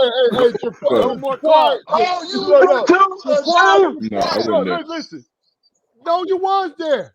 Jaquan was there too? No, I wasn't there. I was not there. I heard that story. Yeah. Hey, Big Dog. David was there. David was there. Because you remember that shit. I was parked across the street with my car across the street, but I had seen Dre, so I walked up to him. Yo, my man, what's up? Yo, where you from? I'm from here. He from New York. Yo, man, I'm with you, bro. He was like, he said, yeah, I see. He said, I do be seeing you, man. Out here, you be going by yourself. And I said, yeah, I see you. And he was like, I said, yo, man, I ain't gonna let them dudes jump on you, man. I'm with that. No. And- First of all, that was that North Side shit. See, Right. North Side Right. dudes do not give a fuck if they like Right. it. They Right. Yo, Right. The funny shit though, Ron, is he had us up in there deep. Dre was just on some. He was on his bike. That's the funniest shit. Look, hey, Damon, he wild out about that. He said, "Yo, I remember when Dre was on his bike. He was like, there'll be no more club." Hey, and you know the dudes he was saying that to, them was some dudes from Homewood. They was Crips. Yeah. There'll be no more club. Yes, sir. No more club. Yeah, hell yeah. I think Pooch and D was there. I think they said Pooch and D was there. Yeah. They were. Pooch They were there. was welcome Bill actually there. Just remember it. Corey, we was all in there. Mm-hmm. It's just Dre was outside, and we ain't know. We came outside to it. Yeah, You know I what was I'm out saying? there with him. I was outside Yeah. with him, and I seen it go down. I was listen. like, nah, I ain't gonna let them I jump know- on you, bro. I know we trying to go, but the night there was the Detroit versus Pittsburgh fight, the niggas remember that. See, I was off campus Where by at? then, though, right? No, this was at Strip Stead. Am I supposed to say that name? Oh yeah. Monday, you know, because you was the one that started it, nigga. Who? Me? You. What I do? Okay. I had a bad night again, as Big Dog and Monday always say, so I'm out front. Fuck these bitches, man. These motherfuckers, blah, blah, blah, blah, blah. Drunk again. So we get outside. There's some dudes in there from Detroit. Dudes got the finger waving, this, that, and the other, blah, blah. So they come outside. We at a standstill. I'm at the front. I'm trying to be Malcolm X and shit. I'm like this. We're brothers. We need to love each other, this, that, and the other. All of a sudden, you hear out the back, Ron Monday say, fuck that. Bing. Next thing you know, we fighting all the way through the parking lot down onto the street. Remember that Monday? Yeah. I don't know if you was there. No, let me tell you this. When I said earlier that Corey and Ron was active, they was active in Pittsburgh. They were everywhere. Like me and Demetrius and Bill and Mullins was everywhere. No, they were everywhere. That's the truth. Hey, Me took me to a club, man. I just got arguing with a nigga on the team. That's another story. But he took me to the club. He say, I got my dog with me, man. Family with me. Man. This motherfucker got me in the middle of some bullshit. We finna get down with some motherfuckers. And I say, man, how we wind up here? Because I can only trust you and shit, man. And we gonna do this and this and that. I was like, the fuck, man? Are you serious? Meech love, man. Meech love the homeboys, man. You know who? Yeah. You know, that was Pittsburgh my loved me. dog, man. Yeah. Pittsburgh loved me. Yeah, Oh, that no was, doubt, that's why when I found out, man, he passed, man. I knew I was gonna be there at the joint, man, when that they had at Evans, man. Yeah. I definitely, and that was the first time I seen Big Dog in years, man. Yeah. And I definitely made sure he used to always call me Ghostface. Yo, Ghostface, you a wild boy, man. Yo, Ghostface, Ghostface, you a wild boy, man. Look, let me tell you that, and that's the thing about it is, when it came to leading and affecting men, Demetrius had that quality. Yeah. That's the thing about it is, like he was always he was like both my brothers. He was my little brother. Like, yo, because we was, since he hit campus, that was me. That was my guy. Yeah. Like, he was from the crib. You know what I mean? So we always thought the same. Yeah. So, you know, that in itself, that's for another show. This dude he always treated me like I was. He always be like, "Yo, Ghostface, you my little brother, man." He always got me in some shit, and Damon was was privy to a lot of shit that he got. I had to pull him back. Yo, no. Just come on, man. Let's go. This motherfucker almost made me commit some shit I should have. Yeah. To be honest with You you. know what's funny? Big Dog and Meek used to be like me and Ron. Yep. Yeah. When I used to see Meek, I used to see Big Dog. Like, especially when we used to go up the trees, like, you know what I mean, to play ball. Whenever you saw them, especially when it was over, the game was over. I'm gonna tell you where y'all niggas dogged me out, man. Is I was in McDonald's, man, one time. What's my man name from Harrisburg? Oh, Larry Proctor. Proc. Proc got me jammed up in some shit, man. Look, I'm gonna tell you the crazy shit, right? I had to work that night. Ask Bill about that shit. Yeah. I had to work that night. And because Damon had came up to Pittsburgh, him and his wife had came up to Pittsburgh to live. And I said, yo, I gotta work. But my brother Damon, they knew him already, but he's like, yo, he wants to hang out. I told Bill, take care of him. I said, if you put him in some dumb shit, right? You know, cause Philly, Bill from West Philly. I said, you put him in some dumb shit, me and you got problems, right? So I worked 3 to 11. No, it was overnight. I worked overnight, got up at 7 o'clock. I get to the crib.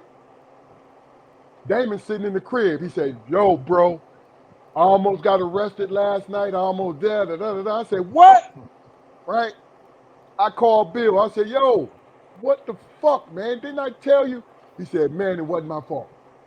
He said, Larry Proctor, who couldn't hold his liquor. Boy, you remember the McDonald's on Forbes, right? Yeah. They went in there, right? Larry Proctor's had the Rams, for whatever reason, fucking with the off-duty Pittsburgh policeman in there, right?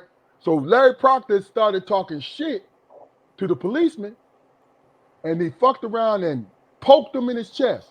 Next thing you know, boop, boop, boop, boop. He in handcuffs, getting ready to go to jail. So my man, who's used to fighting policemen, steps up. Damon steps up like, man, what the fuck is you doing? And He's stepping to him, right? Motherfucker ain't had no uniform on. Fuck him. But look, I'm gonna tell you crazy. This is crazy shit. But he was in handcuffs, man. What the fuck? You smarter than that. I know Bill, but the whole time Bill was like, Flo, what you doing, motherfucker? I'm responsible for your ass. That's what saved Bill's ass. Yeah. Because he stopped him from doing some dumb shit. Right. You feel what I'm saying? Right. But look. Jaquari, go ahead and finish, then we're gonna come to you, Ron. And then we're gonna close this thing up. No, I mean, like it was, you know, at that point in my life, man, you know, I'd have my core friends at home, you know, back in Ipsy and everything, man, and you know, it was sort of like a situation where I was the first one to branch out, you know, as far as traveling, man, as far as being accepted by an older crowd and everything, man, and you know, I thoroughly enjoyed it, man. I mean, I had a hell of a time, man, a hell of a time. All right, hey Ron, before I go to you, I'm gonna tell the story about Jaquari. We was at the top of the O. Y'all remember the top of the O, right? We at the top of the O. Me and Jaquari. Jaquari and my parents came up just for a weekend visit. So I got Jaquari in there. Jaquari maybe about 17 or 18 years old. So we sitting down, got a pitcher of beer. We sitting there just drinking. So we sitting there drinking $5 pictures. $6 for Moosehead pictures. $5 for. I remember that shit because I'm an alcoholic. Yes, but look, hey, do y'all remember circling that shit up though? Huh? I said, do y'all remember circling that shit up though? Yes, sir. So Jaquari sitting there. It was these dames who always came up because I was a frequent flyer up there. Dames always came up. Light skin joint, nice. Amazon about 6 foot. Light skin joint. She kept looking at the table, right? And like I said, he's 17. And I'm like, yo, I said, hey, I said, Spoke, she looking at the table, bro. Blah, blah, blah. I said, it's you. Right? Nah, man, what you talking about? He's a young boy. Oh, I don't know what you're talking about. No, man, she ain't looking at me. She got up. Am I right, Jacquard? She got up and came to the table, sat beside her. Now, this is when my brother started trusting my damn judgment. Sat beside him and looked at him and said, yo, who are you? What's your name? You know, what's up? What we gonna do? Yeah. And I look. That sounds like an A-type double L, bro. Look, it was wild. It was wild. I mean, I was a young boy though. I was He's like, a youngin', man. what He the didn't fuck know. is going on around here? All right, But yeah, look, that was the validation. This is what I'm saying. That it's always a maturation. Right. Because, like I said, he's young, but he's never experienced that kind of thing. But then when it happened to him, he's like, yo, hold on. Mhm. You know Yeah. what I'm saying? Like, so look, he started believing me. Right. Look, with Damon, I had to convince Damon this shit because Damon's like, all he had to do was just look. And they'd be like, hey, you know Yeah. what I'm saying? It was always that. You feel me? With Mhm. Jaquari, Yeah. you know, Jaquari was he's 8 years younger than us. Right. So he didn't have the experience to be around us. Mhm. But Yeah. this is what Keith ain't telling y'all though. When that happened to me, I'm like, hey, Whoa. No, we're talking about Jaquari. I know. No, you talking about the pregnant girl who came up and we was at the top of the O. Y'all used to clown me and shit, and I'd be like, man, fuck all y'all and her and every fucking body else. Fuck all you motherfuckers. No, hold on. Now keep gonna spend another 45 minutes trying to calm me down. Nigga, I ain't come up here for this shit, man. Yeah, I know. but you did. You did. But look, here's the crazy shit. Another story, top of the O. This is when he was young, right? You talking He about came up Ironhead? to see me. We sitting up at the top of the O. Crazy. It was this pregnant girl. You remember that shit, Flu? It was this pregnant girl that came up to him. I'm talking about she probably 7 months pregnant. Mm. And we sitting up there drinking beer. And she said, she got up and came to this table and looked at him and like, who are you? Right? And I looked at her and said, oh, you know you pregnant, right? That don't matter. I ain't gonna be Oh pregnant yeah. forever. Yeah.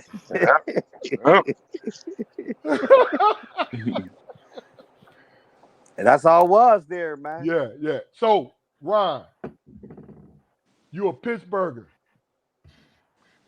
Tell us your overall impression of being a Pittsburgher. Mm. That's we real, man. I mean, there's fake everywhere. But Yeah. just real, man. Like I said before, with one thing about it, when somebody else come in to the city from another city, man, and we meet them and lock up with them, man, we make they family. We make them family, man. Yeah. We just make them family. That's like y'all, man. You know, me and that dude, man. Me and him go back over 37 years. Me, you, rest in peace of Meach, Dre, Miller, you, Big Dog. I go back with y'all about 34 years. You feel what I'm saying? Yeah. And I just consider y'all family, and that's how we roll, man. Ain't nothing fake about me. I mean, first time I met Core, he said the same thing that Dre said to me. But I met them. Yo, man, you just remind me of somebody from home, man. You sure you ain't from New York? You know what I mean? And like, nah, man, I'm from here, man. My family all from up there, man, and this and that. But he said it, and Dre said it, and then Meech he'd be like, yo, man, you just remind me of somebody from home. And you used to say it, Big Dog. He said, what's gonna say it too? What's his name? Dave. Yeah. Dave say the same thing, man. Disco. Yeah, Yes, Dave, Exactly. DP, Yeah, exactly. DP. He said the same thing. I just sent him a picture where we was at a club. I think it was the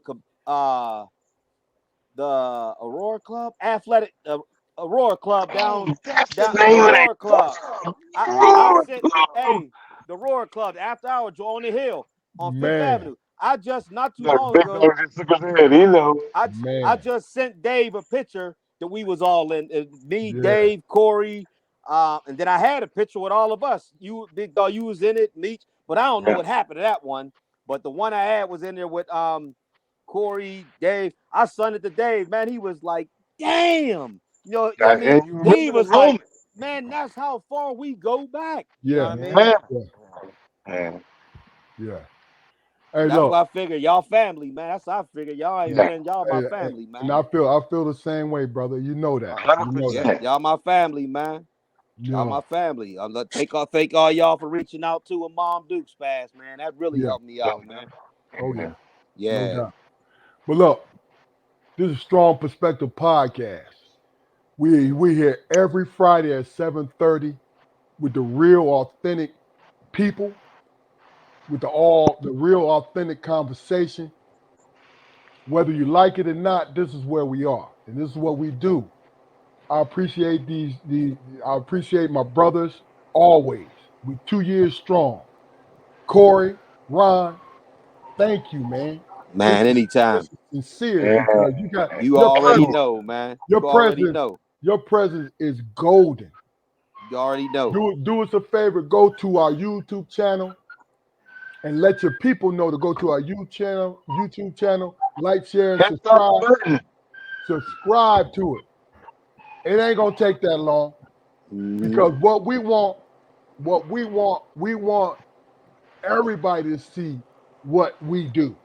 Right. We promote conversation amongst people, not real people, because there's no real definition of that. I'm talking about people, period. Right. What's on your mind, how it's on your mind. You feel me? Before we go out, any last words, gentlemen? Hey, I know I want to say, hey, man, you know that $1 million worth of game, I love that. But, man, me and that dude, Rug, right there, man, Corey, R-U-G, Rug. I call him Rug because he got a beard like a rug, man. Me and him, if they had a podcast back then, man, me and that dude, man, I'm telling you, man, they still in our shine, man. Hey, Ron, what we're doing right now, we're planting the seeds for you and Corey because what did I tell you before we hopped on this shit? Yeah. It is not it out too there. late. It's not too late. Y'all, you guys can do your thing. Corey, your podcast is gonna blow up. The one you're developing now. But when you get time, Big Dog, I want you on there. I want the brothers on there, and I want my nigga Mundy on there. Because at the end of the day, we gotta circulate this shit. Yeah, we gotta circulate this shit. Again, Big Dog, we ain't touched on conversations with you Monday. You with me? Because we had some episodes with you guys as brothers as well. Yeah. I got you. Hey, I remember many days being down Nats and Arch, we be standing down there, and when the shit go down, Big Dog be like, if ne'er one of these motherfuckers come in here and touch any one of y'all or me, I'm gonna kill one of these motherfuckers. Big Dog, hey, Big Dog was like Big Percy from Uptown Saturday Night, player. Exactly. Hey, Big Dog. Big Dog. Tell me about the time our support left us when I was all in my feelings and shit. Oh my God! All right, this not indicting anybody, but we was down there. My brother was up, right, and then he was driving a Delta 88. Ooh. Yeah, no. That was a monster. That was a monster on the road, right? Hey, that public enemy joint. Yeah. Exactly, Monday. So Arts, this is before it became Arts, it was Nats. So we was down at Nats. We down there with Mike Goodson, Demetrius Gore, and some other guys, right? Yeah, Mike Goodson. So we down there on a Sunday night. It ain't nobody in there. Matter of fact, it might have been a Monday night. It's nobody. It's in the summertime. There's nobody in that piece. Nobody in that piece. So you know how y'all know how we used to do. We used to when the crew walked in there, we're drinking Tangerine orange juice, and we lined it up on the fucking bar. Yeah. Everybody who don't know nothing about Nats, Nats drinks was $1.50 with double shots, real double shots. So when I the got at crew least came 6 in there, motherfuckers drunk. listen, when the crew came in there, we had about 30 drinks on the bar that everybody can drink when they wanted to. So we in there, right? This is probably about 6 of us. We in there, we drinking, we wilding out. My brother came up to see me. So we having fun, right? So it was a little girl in there that liked Demetrius. And her man was an old head. He was a sugar daddy. He was an old head, right? And he was jealous. Nigga. So he talking shit. He talking shit to Demetrius, right? And at the time, me, I'm like, yo, excuse my language, fuck that motherfucker. He ain't nothing. You know what I'm saying? And Meech was like, yo, yeah, you right, big dog. You right, big dog, right? Mike Goodson. When Mike Goodson took that drink, he had that battery in his back. No, fuck that. We're going to do, from New Jersey. We're going to do this, right? I said, Mike, calm that bullshit down, because I had my brother with me. He didn't come to Pittsburgh for violence. He left violence. Right. You feel what I'm saying? Right. So I'm like, right. Exactly. Come on, man. So we leaving. So I convinced everybody that we going out, because it was getting ready to close anyway. So we walking out the door. And I guess the female was smelling herself because she looked at him. She looked at Demetrius, gave him eye contact. And homeboy caught it. Mm-hmm. So we walking out, we going to park in the car, because me and Damon was across the street. You know how if you walk out, we parked across the street. It was right across the street, right? When So an electrical building. We get to the car because we get ready to go up on the hill to the spot. Yeah. Right? So they coming out, and the little short dude, little stubby guy, short arm guy, comes out, following him. That nigga said, little short arm, stubby arm.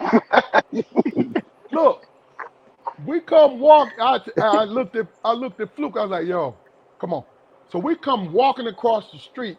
I'm not thinking shit getting ready to happen, right? This shit was crazy. So my man, I guess he had a battery in his back, and homegirl must have been good to him. It wasn't his woman, it was his side woman, right? Right. So he got his chest up, and he knew Demetrius. See, that's what the craziest shit. Mm-hmm. It wasn't like they had beef. Mm-hmm. He got his chest out, rah. And then he tried to swing on Demetrius. So Demetrius dodged it, and boop, hit the ground. And then the other 4 dudes like stumping him. Boom, boom, boom. So we running over there. Now, I'm going over there like, yo, I'm dragging motherfuckers off, because don't nobody want no body on no dumb shit, right? Mm-hmm. So I'm dragging them off, right? We get there. They coming off, right? Fluke, because he was a youngin'. You know what I mean? Because, like we was young. He wanted to go in and do this shit. I grab him. Like, no. The fuck is you doing? He was like this. No, fuck that, man. We gonna get him. Blah, blah, blah. I said, them motherfuckers is gone. He looked around. He said, oh, shit. Come on, man. Hey, this how it happened.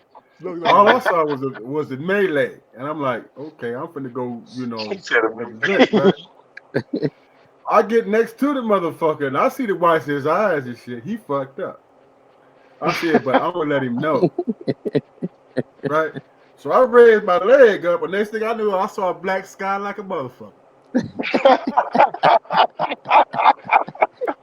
I saw a black sky. And I was like, oh shit, who the fuck? I could not let him be an accessory. I said, was I not aware? Was I not paying attention and shit? Here's my brother snatched me up off the motherfucking ground and shit. I saw a black sky, so I'm like in that mode and shit. So he had to come to me and look me in my face and say, hey, motherfucker, look around you. I looked up. You know they used to have them. These used to have them trucks and shit. Uh-huh. All of them was gone and shit. They were gone. They going They were down the gone. street. They going down the street. And you know, and it goes back to this. We talked about it earlier with you and Corey, Ron. Mhm. We always got a responsibility for each other, man. Right. Yeah. Right. This motherfucker. Right. Yeah. Yeah, He's now like, "Come on, man." that shit is funny, but we Mhm. always got a responsibility for each other, man. Right. Yeah. You Yeah. know? He said, "Come on, man. We get That nigga had he bigger driving responsibility by for me. Delta He Air. had He more driving. responsibility for me than He I on had for 2 him. wheels going around corners and shit. Yeah. Mhm. Look. Hey, I'm gonna tell you the funny shit was the funny shit. You know, the Delta could keep up with all of them, right? But they was on some drunk shit, and they were just turning down streets just to think that they're getting chased by police and shit. You know what I'm saying? So I finally tapped them on the shoulder and said, "Hey, man, let's just go the fuck home. We ain't gonna Yeah. follow these motherfuckers. Right. Fuck that." I That's said, what "You I didn't said. do nothing." Hey, yo, he cussing me out the whole time. Look, I said, "Man, why?" I said, "Why you grab me like that?" Because I was ashamed because he snatched me off my feet easy as a motherfucker.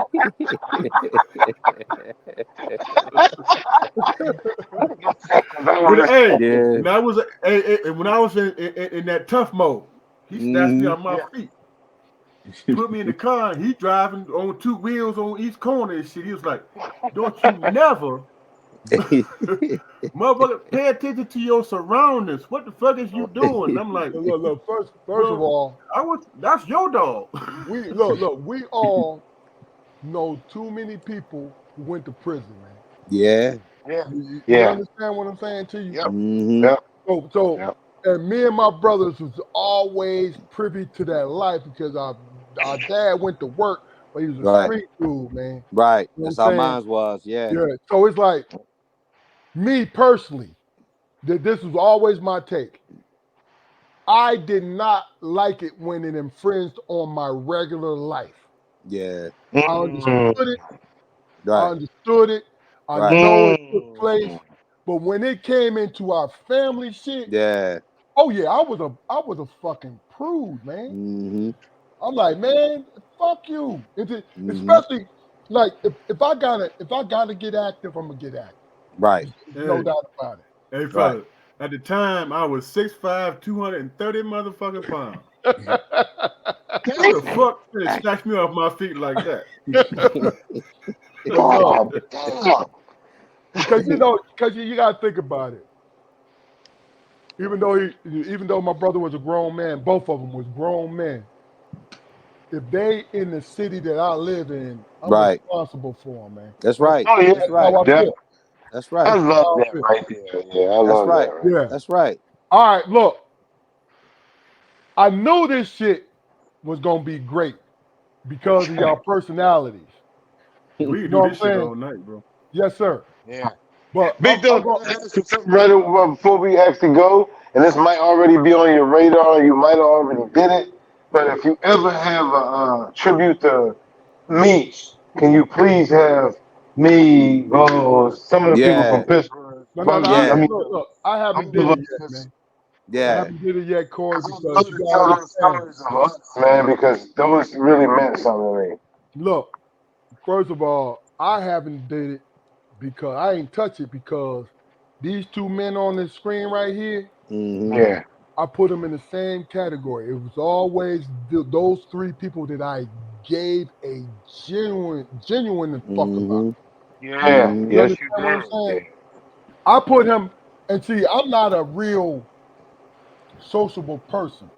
So I Right. put him as my brother. Now, my Right. brothers, both Damon and Jaquari, are a little ahead of Demetrius, but he's in that group. Right. And Right. Yeah, no doubt. You could see it. Yeah, I you could see it.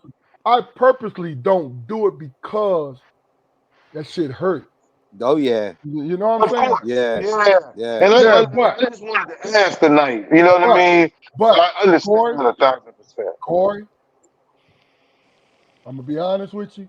You and Ryan and some other guys are definitely gonna be there. Mhm. You know Yeah. what I'm saying? Yeah. Because this is the thing.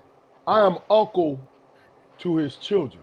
Right. Yeah. He is Yeah. uncle to my kids. Right. Right. You know what I'm saying? Yeah.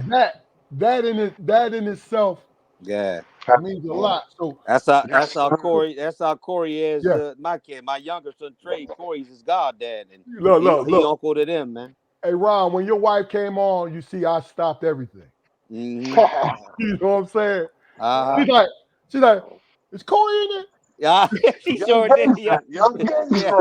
Young gangster. She sure did. She first to pull. Yeah, Yeah. she sure did. She looked that Corey. They can't hear me. And then she gonna get her little wave on, man. She wanted to see, man. Yeah, Hey, look, she wanted to see, man. and that's what's important though. That's my family. And Oh, what's hey, crazy is hey. Dre know my wife. You know what I'm saying? Right, All them cats right, know my wife. right. Yeah. And I didn't tell y'all three. I don't know. I think I told you, Corey. And in Yeah. July, man, I'm gonna be a grandfather, man. Congratulations, brother. Yeah. Congratulations. I was making sure I said that while we was on there. Yeah, I'm gonna be a sir. grandpops, man, in July, man. Congratulations, man. Yep. But look, Yeah, let me tell you something. I had the first grandson to our parents, but my brothers I said Dre. I got said, I mean, my brothers have grandchildren. Mm-hmm. You know what I'm saying? Mm-hmm. And really and truly, it's not jealousy, but it is. I feel they get to experience something that I always wanted to experience. Yeah. As a young man, Right. always wanted to experience the grandfather. Right. You know what I'm saying? Yeah. That's real. I think this is what's important, man. My kids, man, know cats from Pittsburgh, man. You know what I'm saying? That Pittsburgh experience. My kids know. You know. So Hey, look, let me just say all this, that. and I'm gonna keep saying it every time I get reminded of it. Jaquari Armstrong has a unique name, Jaquari. Yes. Yeah, I agree. 1,000%. His grandson, that is his middle name, Jaquari. Right. And that is great, man. Yeah, man. Yeah, it That is. is heartwarming. Yeah. Yeah. No doubt. You're experiencing that, man. Like, again, everybody's experience ain't gonna be the same. Yeah, That's I mean, what but makes it Corey, you got a while because you still got a young daughter. But the Yeah. point is, you are going to, especially if you're blessed, you're going to experience it. I know eventually I will. Yeah. But see, what I did was, then we're gonna go into the last end of this. What I did was, especially with my oldest, I'm like, yo, first of all, do not think about being with a woman seriously until you're in your 30s. Mm-hmm. Right? And he never listened to me about anything else but that shit. Mm-hmm. You know what I'm saying? Right. So right now he's living his best life. He's a great human being.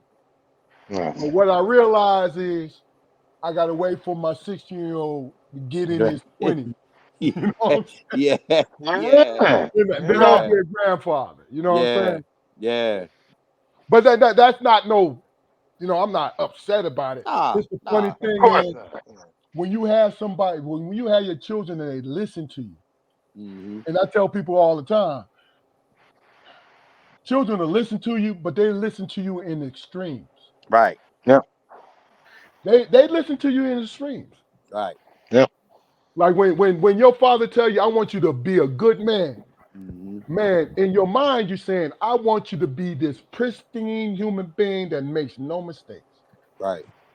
Whether you're a boy or a girl, that's what you hear. Because that's the person that hopefully is in your life that loves you and gives you everything that you need. I played reverse psychology. I'd be like, yo, you a piece of shit. So they can actually be great. Wow. Now, I know you're joking, Corey. Stop that, man. Right. Yeah, pretty much.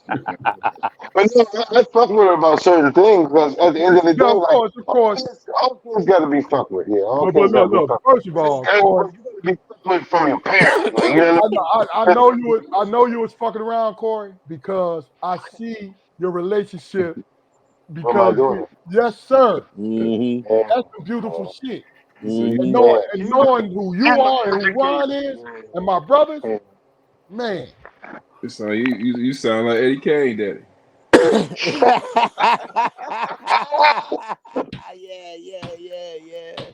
Yeah. But yeah, I do reverse psychology joint. I'd be like, fuck it. Like, you a piece of shit. Yeah. All right, last words, guys, and we're gonna get off here. Anybody, just come on. Whoever got something in mind. Hey, I'm gonna say, man, like we said, main man there in the middle. Yes, sir. That guy there, man. Remember them bras he used to messing back in the days, boy. I was always the one that had to do the line for that guy, man. Good. I held my own, baby. You know what I mean? Yeah, This yes, and that. Ride him out there in the snow, all that, man. And then, like you said, hey, man. And then you know me. How was it? Oh, man. Her feet was fucked up. I'd say, nigga, you ain't fucking her feet. That's the language. That's the language story. We'll tell that later.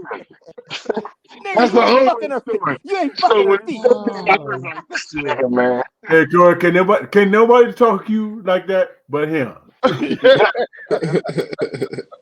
Yeah. But he's on point with it. It's like the big dog situation. How do you argue with logic? Nigga, you did it. You did it. Hey, and another thing. Hey, Big Dog, when we go, all of our whole crew, man, you know, I put it as this. You know, Meech was our RZA. Yes. He was our RZA, man. I agree with that 100%. Yeah. He was our RZA, man. He Oh, was our RZA, man. No doubt. Meats made me stand on some shit, man. Mm-hmm. You know what I'm saying? Big dog too. Because we came from the same place. Yeah, no doubt. That Detroit thing, I didn't know how big it was until I met Big Dog and me. Yeah. I never knew how big Detroit's love for their own people. Later on, I met somebody, and the nigga said the first time he ever met a white person was when he went to Washington, D.C. and he went to Howard. I was like, what? Listen. I think, man, at my age, man, who I am right now, man, is when y'all brothers come on, I can recognize my upbringing, how I grew up, and who I am as motherfucking and that means something. You know what I'm saying? See, that's where all my fans. We ain't seen each other in almost 30 years. Yeah. Until we started the podcast, I ain't seen you brothers damn near 30 years. But when y'all start talking, and I listen to the accent, I listen to the memories and all that shit. Was like, that's part of my life right there. Yeah. That's where a lot of that's where my dad's side of family is from, Detroit. Yeah, my dad's side of family from Detroit, man. On my grandfather's side. No doubt. No doubt. Hey, look. We Detroit born and bred, but also we're gonna mix Ypsilanti, Michigan into that situation too. We gotta shout out my mom's home. And where I'm at, where I'm raising my kids, they real too, man. Albany and Michigan, they real too, bro. That's right. That's right. I'm talking about real people. Yes, sir. Jaquari, anything last, brother? Gentlemen, I have enjoyed the conversation immensely, man. Learned a couple things and felt open enough to accept some things. Thank you for your time. I look forward to the next, and y'all be safe. I told y'all the last time, fella. I said, y'all ain't my friends, man. Y'all my brothers, man. We family. No doubt. We family, man. We family. That's real. That's real. All right. Look, this is Strong Perspective Podcast. We out of here. This was an easy. We're gonna round this shit off. This is easy 3 hours, man. Yo, man, y'all, this shit flew past, brother. Love is love. Yes, sir. And we ain't even hit on the real shit that we experience in life. Yes, sir. Exactly. This is Ron be stealing boogers. Yes, sir. Strong Perspective Podcast. Go ahead and go to our YouTube channel. Like, share, and subscribe. We out. Peace. Love Peace. is love, fellas. Love Yes, is sir. love.